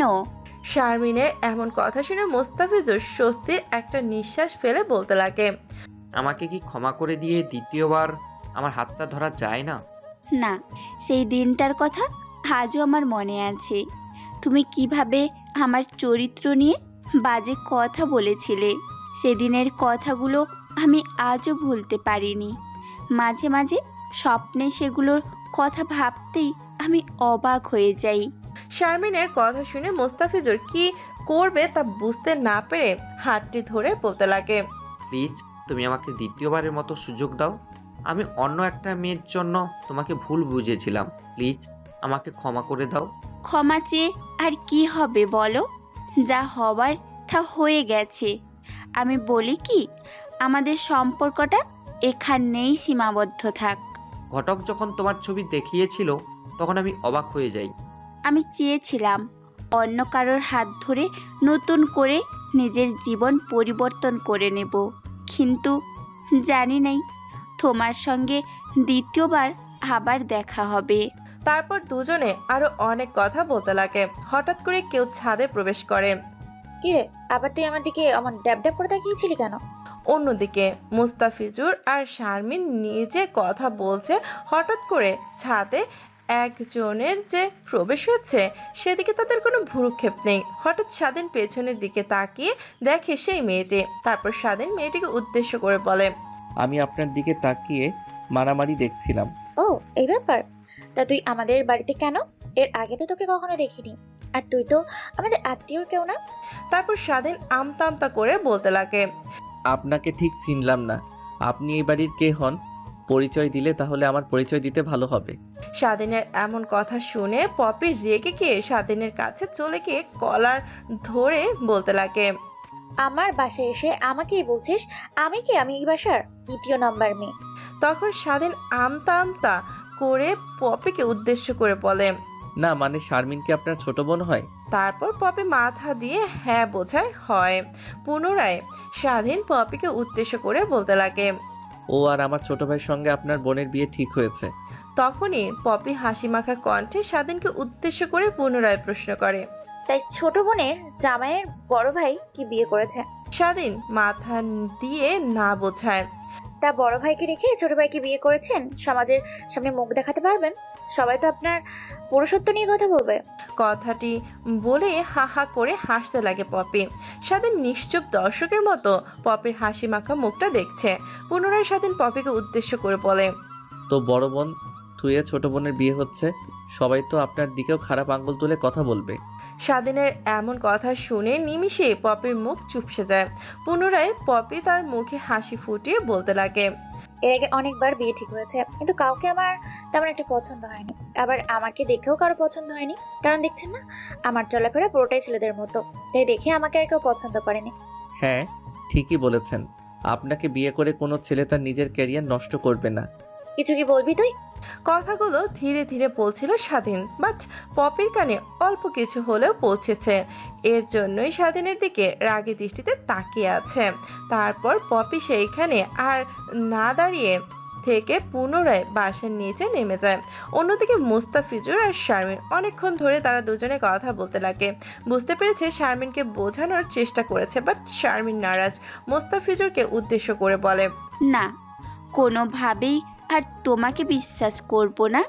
কথাটা বলেই শারমিন সোজা নিচে চলে যায়। অন্যদিকে মুস্তাফিজুর জোর করে এখানে দাঁড়িয়ে থেকে অঝরে কান্না করছে। মুস্তাফিজুর সেখানে দাঁড়িয়ে ছিল। হঠাৎ মুস্তাফিজুরকে এমন ভাবে দাঁড়িয়ে থাকতে দেখে স্বাধীন পেছন থেকে ডাক দেয়, কিন্তু মুস্তাফিজুরের কোনো শব্দ শুনতে পায় না। তারপর মুস্তাফিজুরের কাছে গিয়ে স্বাধীন মুস্তাফিজুরকে ঘুরিয়ে দেখে তার চোখে পানি। স্বাধীন তার ভাইয়ের চোখে পানি দেখে অবাক হয়ে যায়। মুস্তাফিজুরকে উদ্দেশ্য করে প্রশ্ন করে স্বাধীন, কে ভাই, তোর কি হয়েছে? কান্না করছিস কেন? তারপর মুস্তাফিজুর স্বাধীনকে শুরু থেকে শেষ পর্যন্ত বলে। তারপর স্বাধীন মুস্তাফিজুরকে নানান ভাবে বোঝানোর চেষ্টা করে।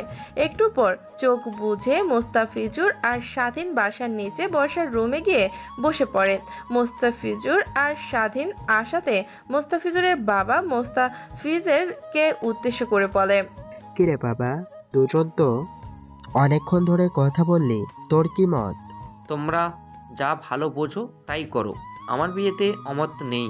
মুস্তাফিজুর কথা শুনে সবাই অনেক খুশি হয়। তারপর শারমিনের বাবা শারমিনকে উদ্দেশ্য করে বলে, কি মা, তোর বিয়েতে কি কোনো অমত আছে?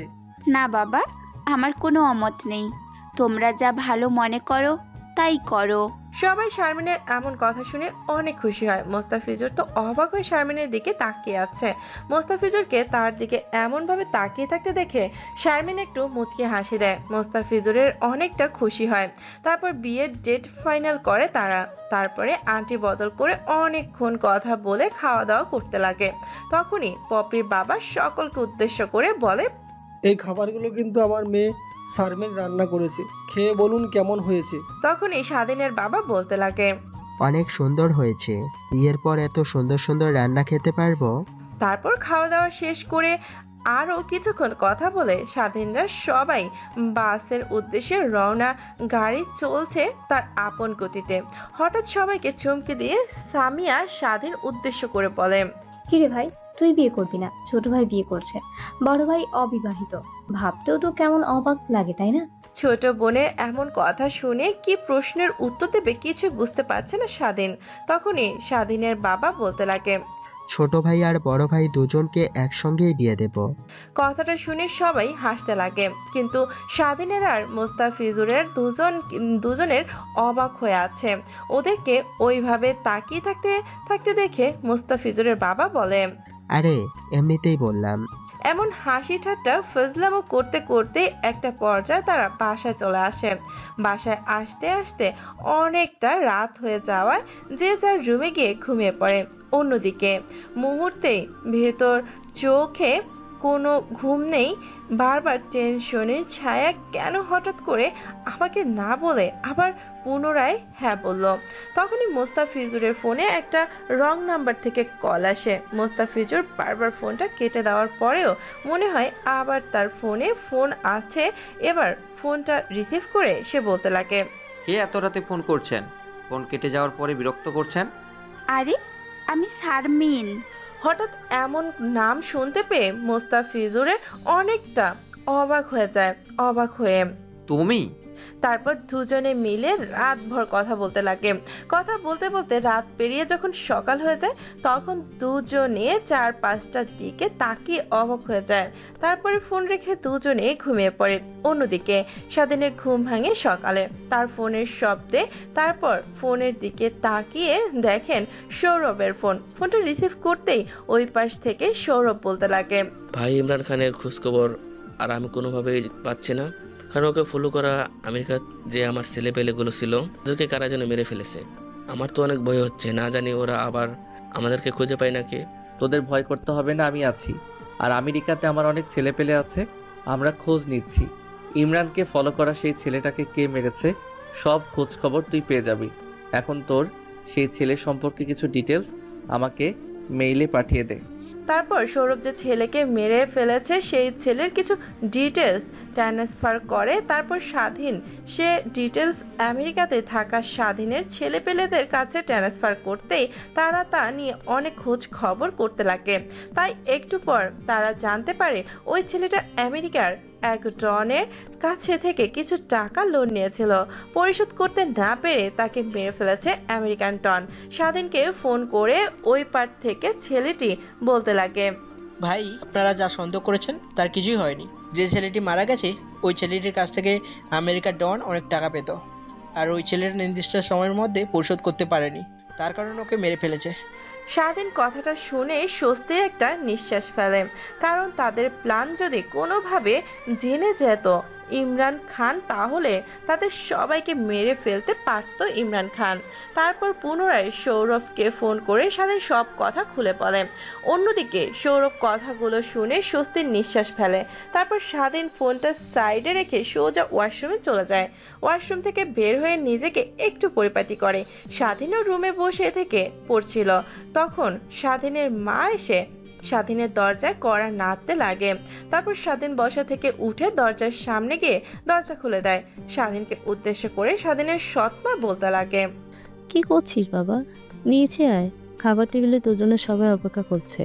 তারপর স্বাধীন তার মায়ের কথা অনুযায়ী খাবার টেবিলের সামনে গিয়ে দেখে সবাই তার জন্য অপেক্ষা করছে। তারপর স্বাধীন তার চেয়ারটা টেনে বসে খাবার খেতে লাগে। খাবার খাওয়া শেষ করে স্বাধীন তার বাবা মা ছোট ভাই বোনদের সঙ্গে আরো কিছু কথা বলে স্বাধীন তার রুমে চলে যায়। তারপর পুনরায় বইটা বের করে পড়তে লাগে সে। এভাবে কেটে যায় অনেক কয়টা দিন। ধীরে ধীরে বিয়ের দিনও ঘনিয়ে আসছে। হঠাৎ স্বাধীনের একটা ফোন আসতেই সেদিন ফোনটা রিসিভ করে। ফোনের ওই পাশে থাকা লোকটি বলতে লাগে, কোথায় আপনি? কিছু ছেলেপেলে এসে আমাদের কোম্পানির ভিতরে ঢুকে ভাঙচুর করছে। আমি ওদেরকে অনেকভাবে থামানোর চেষ্টা করছি, বাট ওরা থামছে না। ওদেরকে বল ওরা কার কথায় আমার অফিসে আসে ভাঙচুর করছে। ওদের জিজ্ঞাসা করছি, বাট ওরা কিছুই বলছে না। বারবার শুধু বলছে তোর বাপকে আসতে বল। আচ্ছা, তাও তুই ওদেরকে আটকানোর চেষ্টা কর, আমি আসছি। কথাটি বলেই স্বাধীন বাসার বাহিরে এসে তাদের গাড়ি নিয়ে বেরিয়ে পড়ে তার অফিসের উদ্দেশ্যে। আপনাদেরকে একটা কথা বলি, স্বাধীন যে নিজস্ব একটা কোম্পানি আছে এই কথাটা কিন্তু কেউ জানে না। কিভাবে স্বাধীন এত বড় একটা কোম্পানির মালিক হয়ে উঠলো? জানতে চান? গল্পের সাথেই থাকুন। একটু পরে স্বাধীনের কোম্পানির সামনে। তারপর স্বাধীন বাড়ি থেকে বেরিয়ে সোজা কোম্পানির ভিতরে ঢুকে পড়ে। কোম্পানির ভেতরে ঢুকতেই স্বাধীনের মাথার রক্ত উঠে যায়। টেবিলগুলো ছিটানো, এদিক ওদিক ছুঁড়ে ফেলানো। তারপর স্বাধীন সোজা তার কেবিনে চলে যায়। দেখতে পায় একটা ছেলে তার ডেস্কের উপরে পা দিয়ে চেয়ারের উপর বসে সিগারেট খাচ্ছে। এমন দৃশ্য দেখে তো স্বাধীনের মাথায় আগুন উঠে যায়। তখনই স্বাধীন দৌড়ে গিয়ে চেয়ারে আঘাত করতে ছেলেটা চেয়ার থেকে পড়ে যায়। তারপর স্বাধীনের দিকে তাকিয়ে বলতে লাগে, তুই আমাকে চিনিস না, তুই কার গায়ে হাত দিয়েছিস? আমার গায়ে হাত দিয়ে তুই অনেক বড় ভুল করেছিস। ছেলেটির এমন কথা শুনে স্বাধীন হা হা করে হাসতে লাগে। স্বাধীনের এমন হাসি দেখে সেই ছেলের কাছাকাছি প্রত্যেকটা ছেলে হালকা ভীত হয়ে যায়। তখন সকলকে উদ্দেশ্য করে স্বাধীন বলতে লাগে, তোরা হয়তোবা আমাকেও চিনিস না, আমি কে? তোদের মতো হাজারটাকে মেরেই আমি এইখানে এসেছি। তুই কে? তুই আমাকে চিনিস? আমি শাহাদাত খানের ছোট ভাই। ভাই যদি একবার জানতে পারে তুই আমার গায়ে হাত দিয়েছিস তাহলে তোকে তো শেষ করবেই, তোর পুরো কোম্পানিটাও শেষ করে ফেলবে। তারপর স্বাধীন দৌড়ে গিয়ে ছেলেটির পা মোচড়ে ভেঙে ফেলে আর ছেলেটিকে উদ্দেশ্য করে বলে, তুই এখন ফোন দিবি তোর বাপকে আর বলবি স্বাধীন ভাই আমাদেরকে ধরেছে, আমাকে বাঁচান। তখন দেখবি তোর ভাইয়ের গলায় কেমন সুর। স্বাধীনের বলা কথা অনুযায়ী ছেলেটি পকেট থেকে ফোন বের করে তার ভাইকে ফোন করে। ভাই, স্বাধীন নামের একটা কুত্তার বাচ্চা আমাকে মেরেছে আর বলেছে যে তোমাকে ফোন করতে। কি তুই স্বাধীনের সঙ্গে লাগতে গেলি কেন? তুই কি ওকে চিনিস? শেখ ইন্ডাস্ট্রির মালিক ওই স্বাধীন। শেখ ইন্ডাস্ট্রির মালিক স্বাধীন, বাট তুমি ভয় পাচ্ছ কেন ওর নাম শুনে? কি করলি তুই?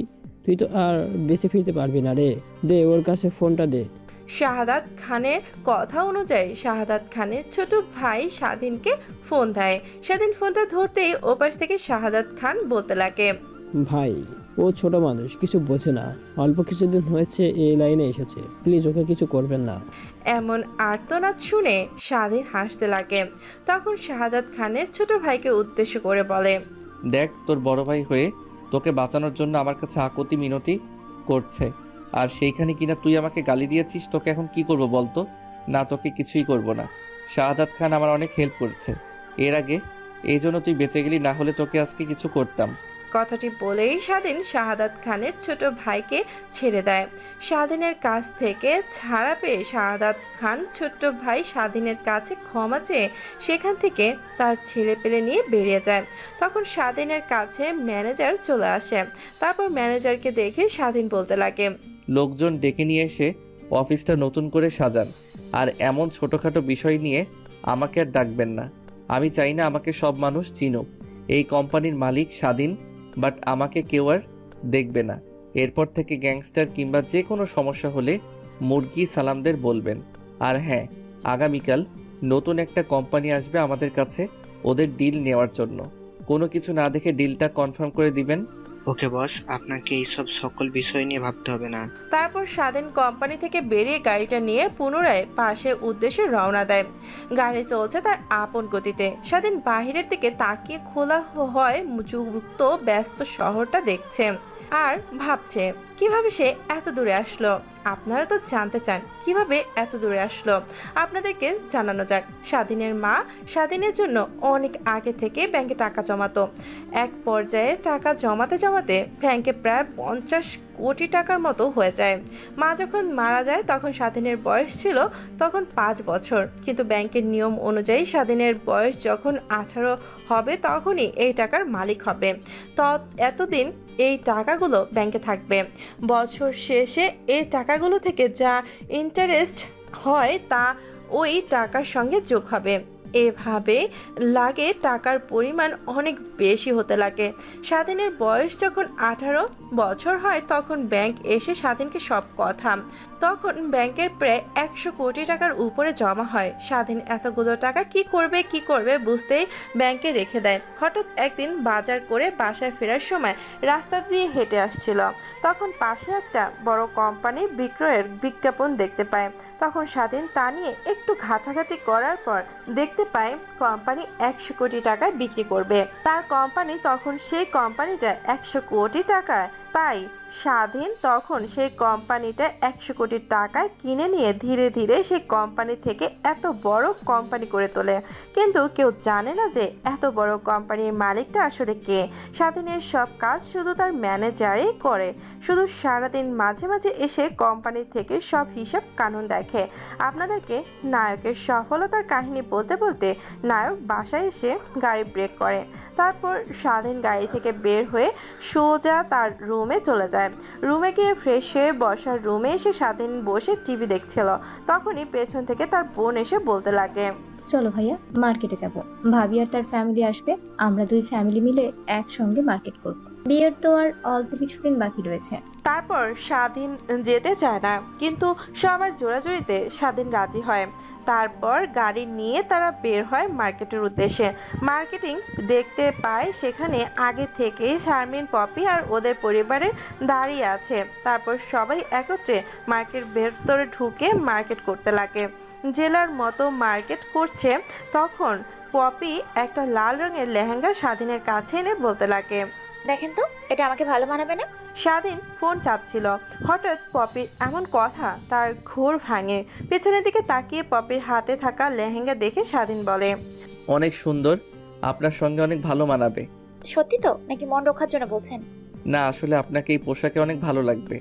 পপি আর কোনো কথা না বলে সেখান থেকে চলে যায়। এক এক করে সবাই যে যার মনের মতো করে শপিং করছে। অন্যদিকে স্বাধীন একটা চেয়ারে বসে চুপচাপ মোবাইল চাপছে।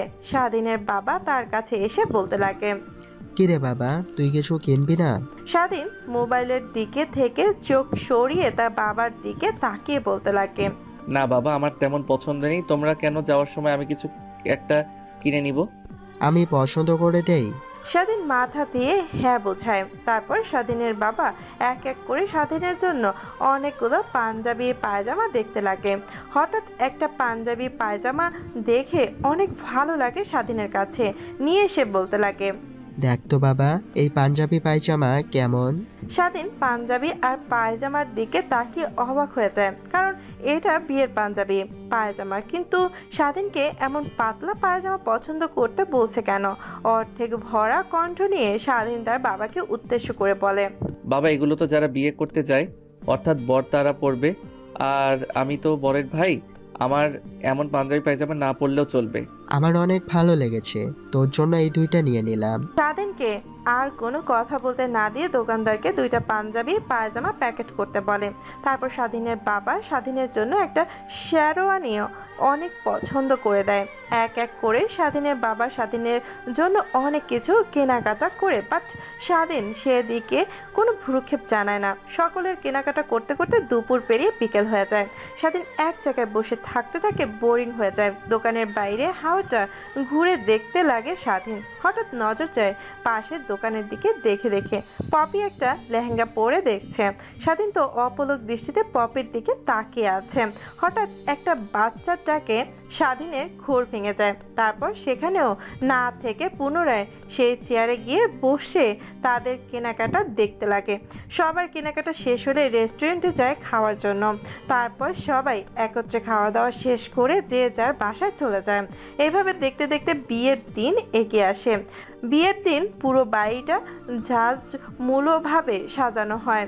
এদিকে অনেক আত্মীয় স্বজনকে বিয়েতে ইনভাইট করা হয়। এক এক করে সবাই আসতে লাগে।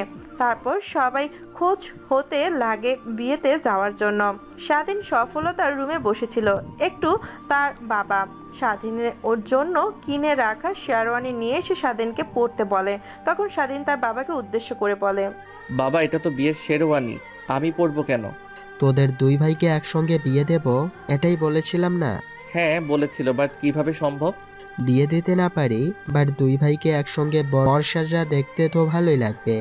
এর জন্য আগে তোকে বললাম শেরওয়ানিটি পরতে। স্বাধীন তার বাবার কথাই খেলাপি না করে পড়ে নেয়। তারপর একটা গাড়িতে সামিয়া, স্বাধীন, মুস্তাফিজুর আর তাদের মা বাবা, আর অন্য গাড়িগুলোতে তাদের আত্মীয় স্বজনরা। গাড়ি চলছে তার আপন গতিতে। একটু পর এসে বিয়ে বাড়িতে গাড়িটা ব্রেক করেন। তারপর সবাই আসে বরকে দেখার জন্য। সেখানকার কিছু রিচুয়াল মেনটেন্স করে। জামাই যেখানে বসবে সেখানে এসে তারা দুই ভাই বসে পড়ে। স্বাধীন অনেকের মুখ দেখে শুনতে পারছে যে দুই বোনকে দুই ভাইয়ের সঙ্গে অনেক ভালো মানাবে এমন কথা, আর স্বাধীন আগামাথা কিছুই খুঁজে পাচ্ছে না। দেখতে দেখতে বিয়ের লগ্ন ঘনিয়ে আসছে। তারপর কাজী সাহেব এসে এক এক করে বিয়ে পড়াতে লাগে। মোস্তাফিজুর আর শারমিনের বিয়ে পড়ানোর পর যখন স্বাধীনকে কবুল বলতে বলে, তখন স্বাধীন কাজীকে উদ্দেশ্য করে বলে, কেন বাবা, তুমি বিয়ে করবে? আমাকে বলা হলো একসঙ্গে দুই ভাইয়ের দুই বোনের সঙ্গে বিয়ে। মেয়েগুলো তো কবুল বলে দিয়েছে, শুধু তোমাদের অপেক্ষায় আছি। তখনই দৌড়ে স্বাধীনের বাবা স্বাধীনের কাছে এসে কানে কানে বলতে লাগে, দেখ বাবা, তুই সব বুঝিস, এইখানে কোনো সিন ক্রিয়েট না করে কবুল বলে দে, তোকে পরে সব বুঝিয়ে বলবো। স্বাধীন তার বাবার বলা কথার কখনো খেলাপতে যায়নি। স্বাধীন কাজী সাহেবকে কবুল বলে দেয়। বিয়ে হয়ে যায়। সবাই আনন্দ ফুর্তি করতে লাগে। স্বাধীন এদিকে তার বাবার অপেক্ষায় আছে। কেন হঠাৎ করে এমন কথা বলতে হলো? সেটাই হচ্ছে স্বাধীন কে নাকি বুদ্ধি করে আমার কেউ বিয়ে করে দিল?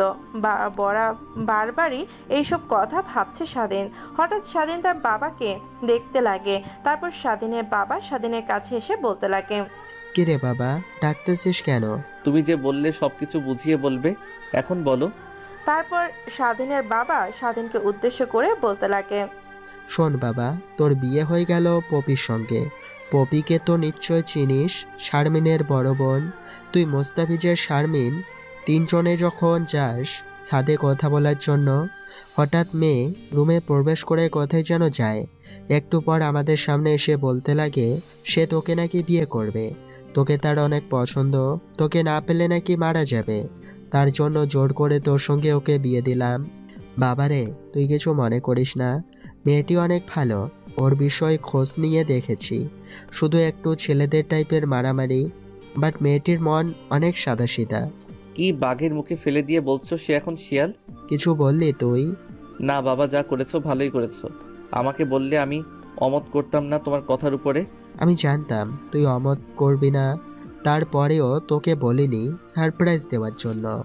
হ্যাঁ বাবা, অনেক ভালো সারপ্রাইজ পেয়েছি, আমার জীবনের সব থেকে বড়। কথাটি বলেই পপির 14 গোষ্ঠী উদ্ধার করছে স্বাধীন। এমন মৌজ মাস্তি করতে করতে রাত্রে যখন অনেকটা হয় তখন সবার রওনা হয় স্বাধীনদের বাড়ির উদ্দেশ্যে। গাড়ি চলছে তার আপন গতিতে। স্বাধীনের পাশে বসে পপি আর মুস্তাফিজুদের পাশে বসে আছে শারমিন। পপি স্বাধীনের পায়ে চিমটি কাটছে, স্বাধীন মুখ বুজে সবগুলো সহ করছে। গাড়িতে মা বাবা থাকার কারণে যদি চিল্লে ওঠে তাহলে তারা হয়তো অন্য কিছু ভেবে নেবে, তার জন্য কিছু বলছেও না পপিকে। এভাবেই অনেকক্ষণ পর গাড়ি এসে ব্রেক করে তাদের বাসার সামনে। তারপর এক এক করে গাড়ি থেকে নেমে আনন্দ করতে লাগে। অন্যদিকে শারমিন আর পপি কি তাদের বাসর ঘরে রেখে আসা হয়। স্বাধীন সেইখানে আর না দাঁড়িয়ে থেকে সোজা ছাদে গিয়ে রাতের মনোমুগ্ধকর পরিবেশ উপভোগ করতে লাগে। তখনই হঠাৎ করে তার ফোনে একটা ফোন আসে। ফোনটা বের করে দেখে সৌরভ ফোন দিয়েছে। ফোনটা রিসিভ করতেই পাশ থেকে সৌরভ বলতে লাগে, ভাই আজকে ইমরান খানকে চট্টগ্রাম বন্দরে দেখেছে আমার ছেলেপেলে, ও এখানে চট্টগ্রাম বন্দরে আছে। আমার ছেলেপেলে ওদেরকে কড়া নজরে রেখেছে, যা আপনি আসবেন তারপরে আমরা ওদেরকে শেষ করে ফেলবো। কথাটা শুনে স্বাধীন সেইখানে আর এক সেকেন্ডও দাঁড়ায়নি। সে অবস্থায় গাড়িতে উঠে ড্রাইভারকে বলে এয়ারপোর্টে যাওয়ার জন্য।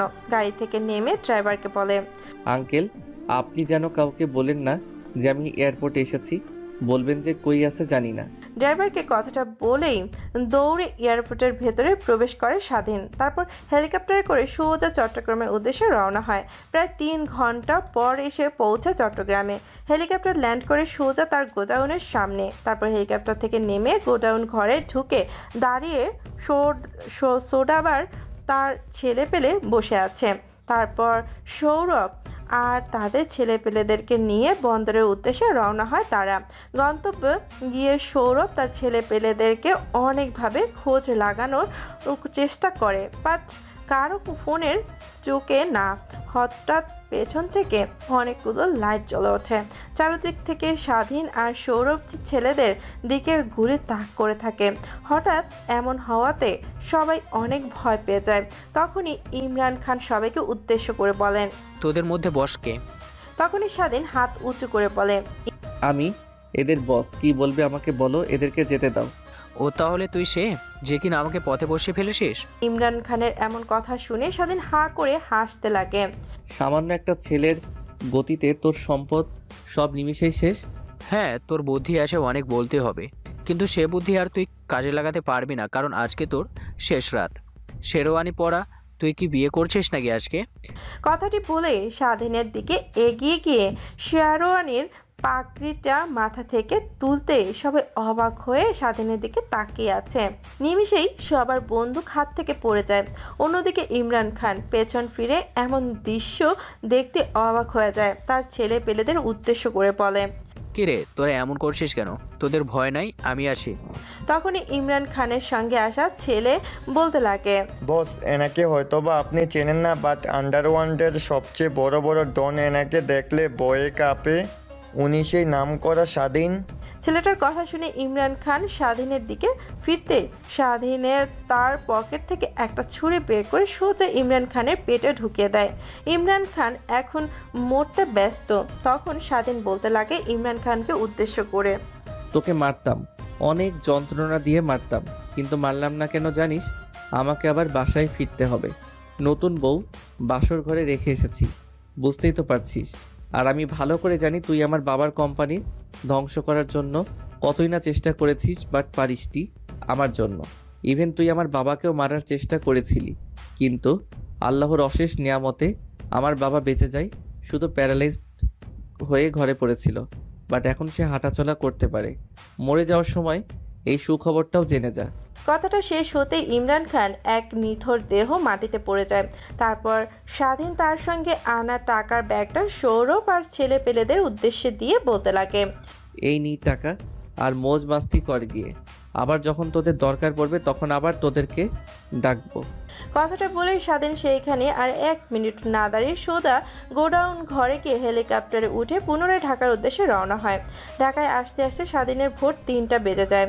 তারপর হেলিকপ্টার থেকে নেমে একটা ট্যাক্সি নিয়ে সোজা বাসায় চলে আসে। বাসায় আসতে আসতে সকাল 8টা বেজে যায়। বাসার ভেতরে ঢুকে দেখে সবাই ঘুমাচ্ছে, পুরো বাসা ফাঁকা, শুধু একটা কাজের মেয়ে ঘুম থেকে উঠেছে এইমাত্র। তখন স্বাধীনকে দেখে কে উদ্দেশ্য করে বলে, স্যার এত সকাল সকাল রুম থেকে বের হয়েছেন কেন? না মানে গিয়ে এমনিতে বের হয়েছিলাম, যাচ্ছি, আবার রুমে যাচ্ছি।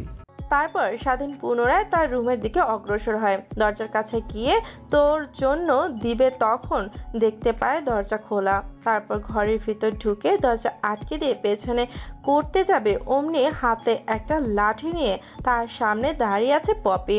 স্বাধীন ভয়ে পপির দিকে তাকিয়ে বলতে লাগে, আরে তোমার হাতে লাঠি কেন, কি হয়েছে? আমার তো একই প্রশ্ন। সারাত কোথায় ছিলি তুই? বন্ধুদের সঙ্গে ছাদেই ছিলাম। এখন রুমে আসতে গেলি কেন? বন্ধুদের সঙ্গে বাসর করতে? না মানে সরি, আমার ভুল হয়েছে। কোনো ভুল না, কান ধরে দাঁড়িয়ে থাকো। তারপর স্বাধীন কান ধরে সেখানে অনেকক্ষণ দাঁড়িয়ে থাকে। স্বাধীন কান ধরে দাঁড়িয়ে ছিল, হঠাৎ পপি পেছন থেকে স্বাধীনকে জড়িয়ে ধরে আর বলতে লাগে, জানিস তোর জন্য অনেক চিন্তা হচ্ছিল আমার। আমাদের বিয়ে করে তোকে বুঝি হারিয়ে ফেললাম আমি। ভেবেছি তোর এই বিয়েতে অমত থাকায় তুই অন্য কোনো মেয়েকে নিয়ে পালিয়ে গেছিস। পুরো রাত এই চিন্তায় ঘুমাতে পারিনি। হঠাৎ দরজা খোলায় পেছনে তাকিয়ে দেখি তুই। স্বাধীন বলতে লাগে, আচ্ছা ওয়েট। তারপর স্বাধীন ওয়াশরুমে চলে যায়। ওয়াশরুমে গিয়ে স্বাধীন গোসল করে নেয়, কারণ অপবিত্র লোককে মেরে তার গায়ের গন্ধ তার শরীরে। তারপর ফ্রেশ হয়ে রুমে এসে দেখে পপি গায়ে থাকা ভারী গয়না আর সেও অনেক হলে লাল একটা শাড়ি পরে আয়নার দিকে তাকিয়ে চুল ঠিক করছে। তখন স্বাধীন পপিকে পেছন দিক থেকে জড়িয়ে ধরে, তারপর করে তুলে নিয়ে সোজা খাটে চলে যায়। তারপর আর কি জানতে চান? তাহলে বিয়ে করেন।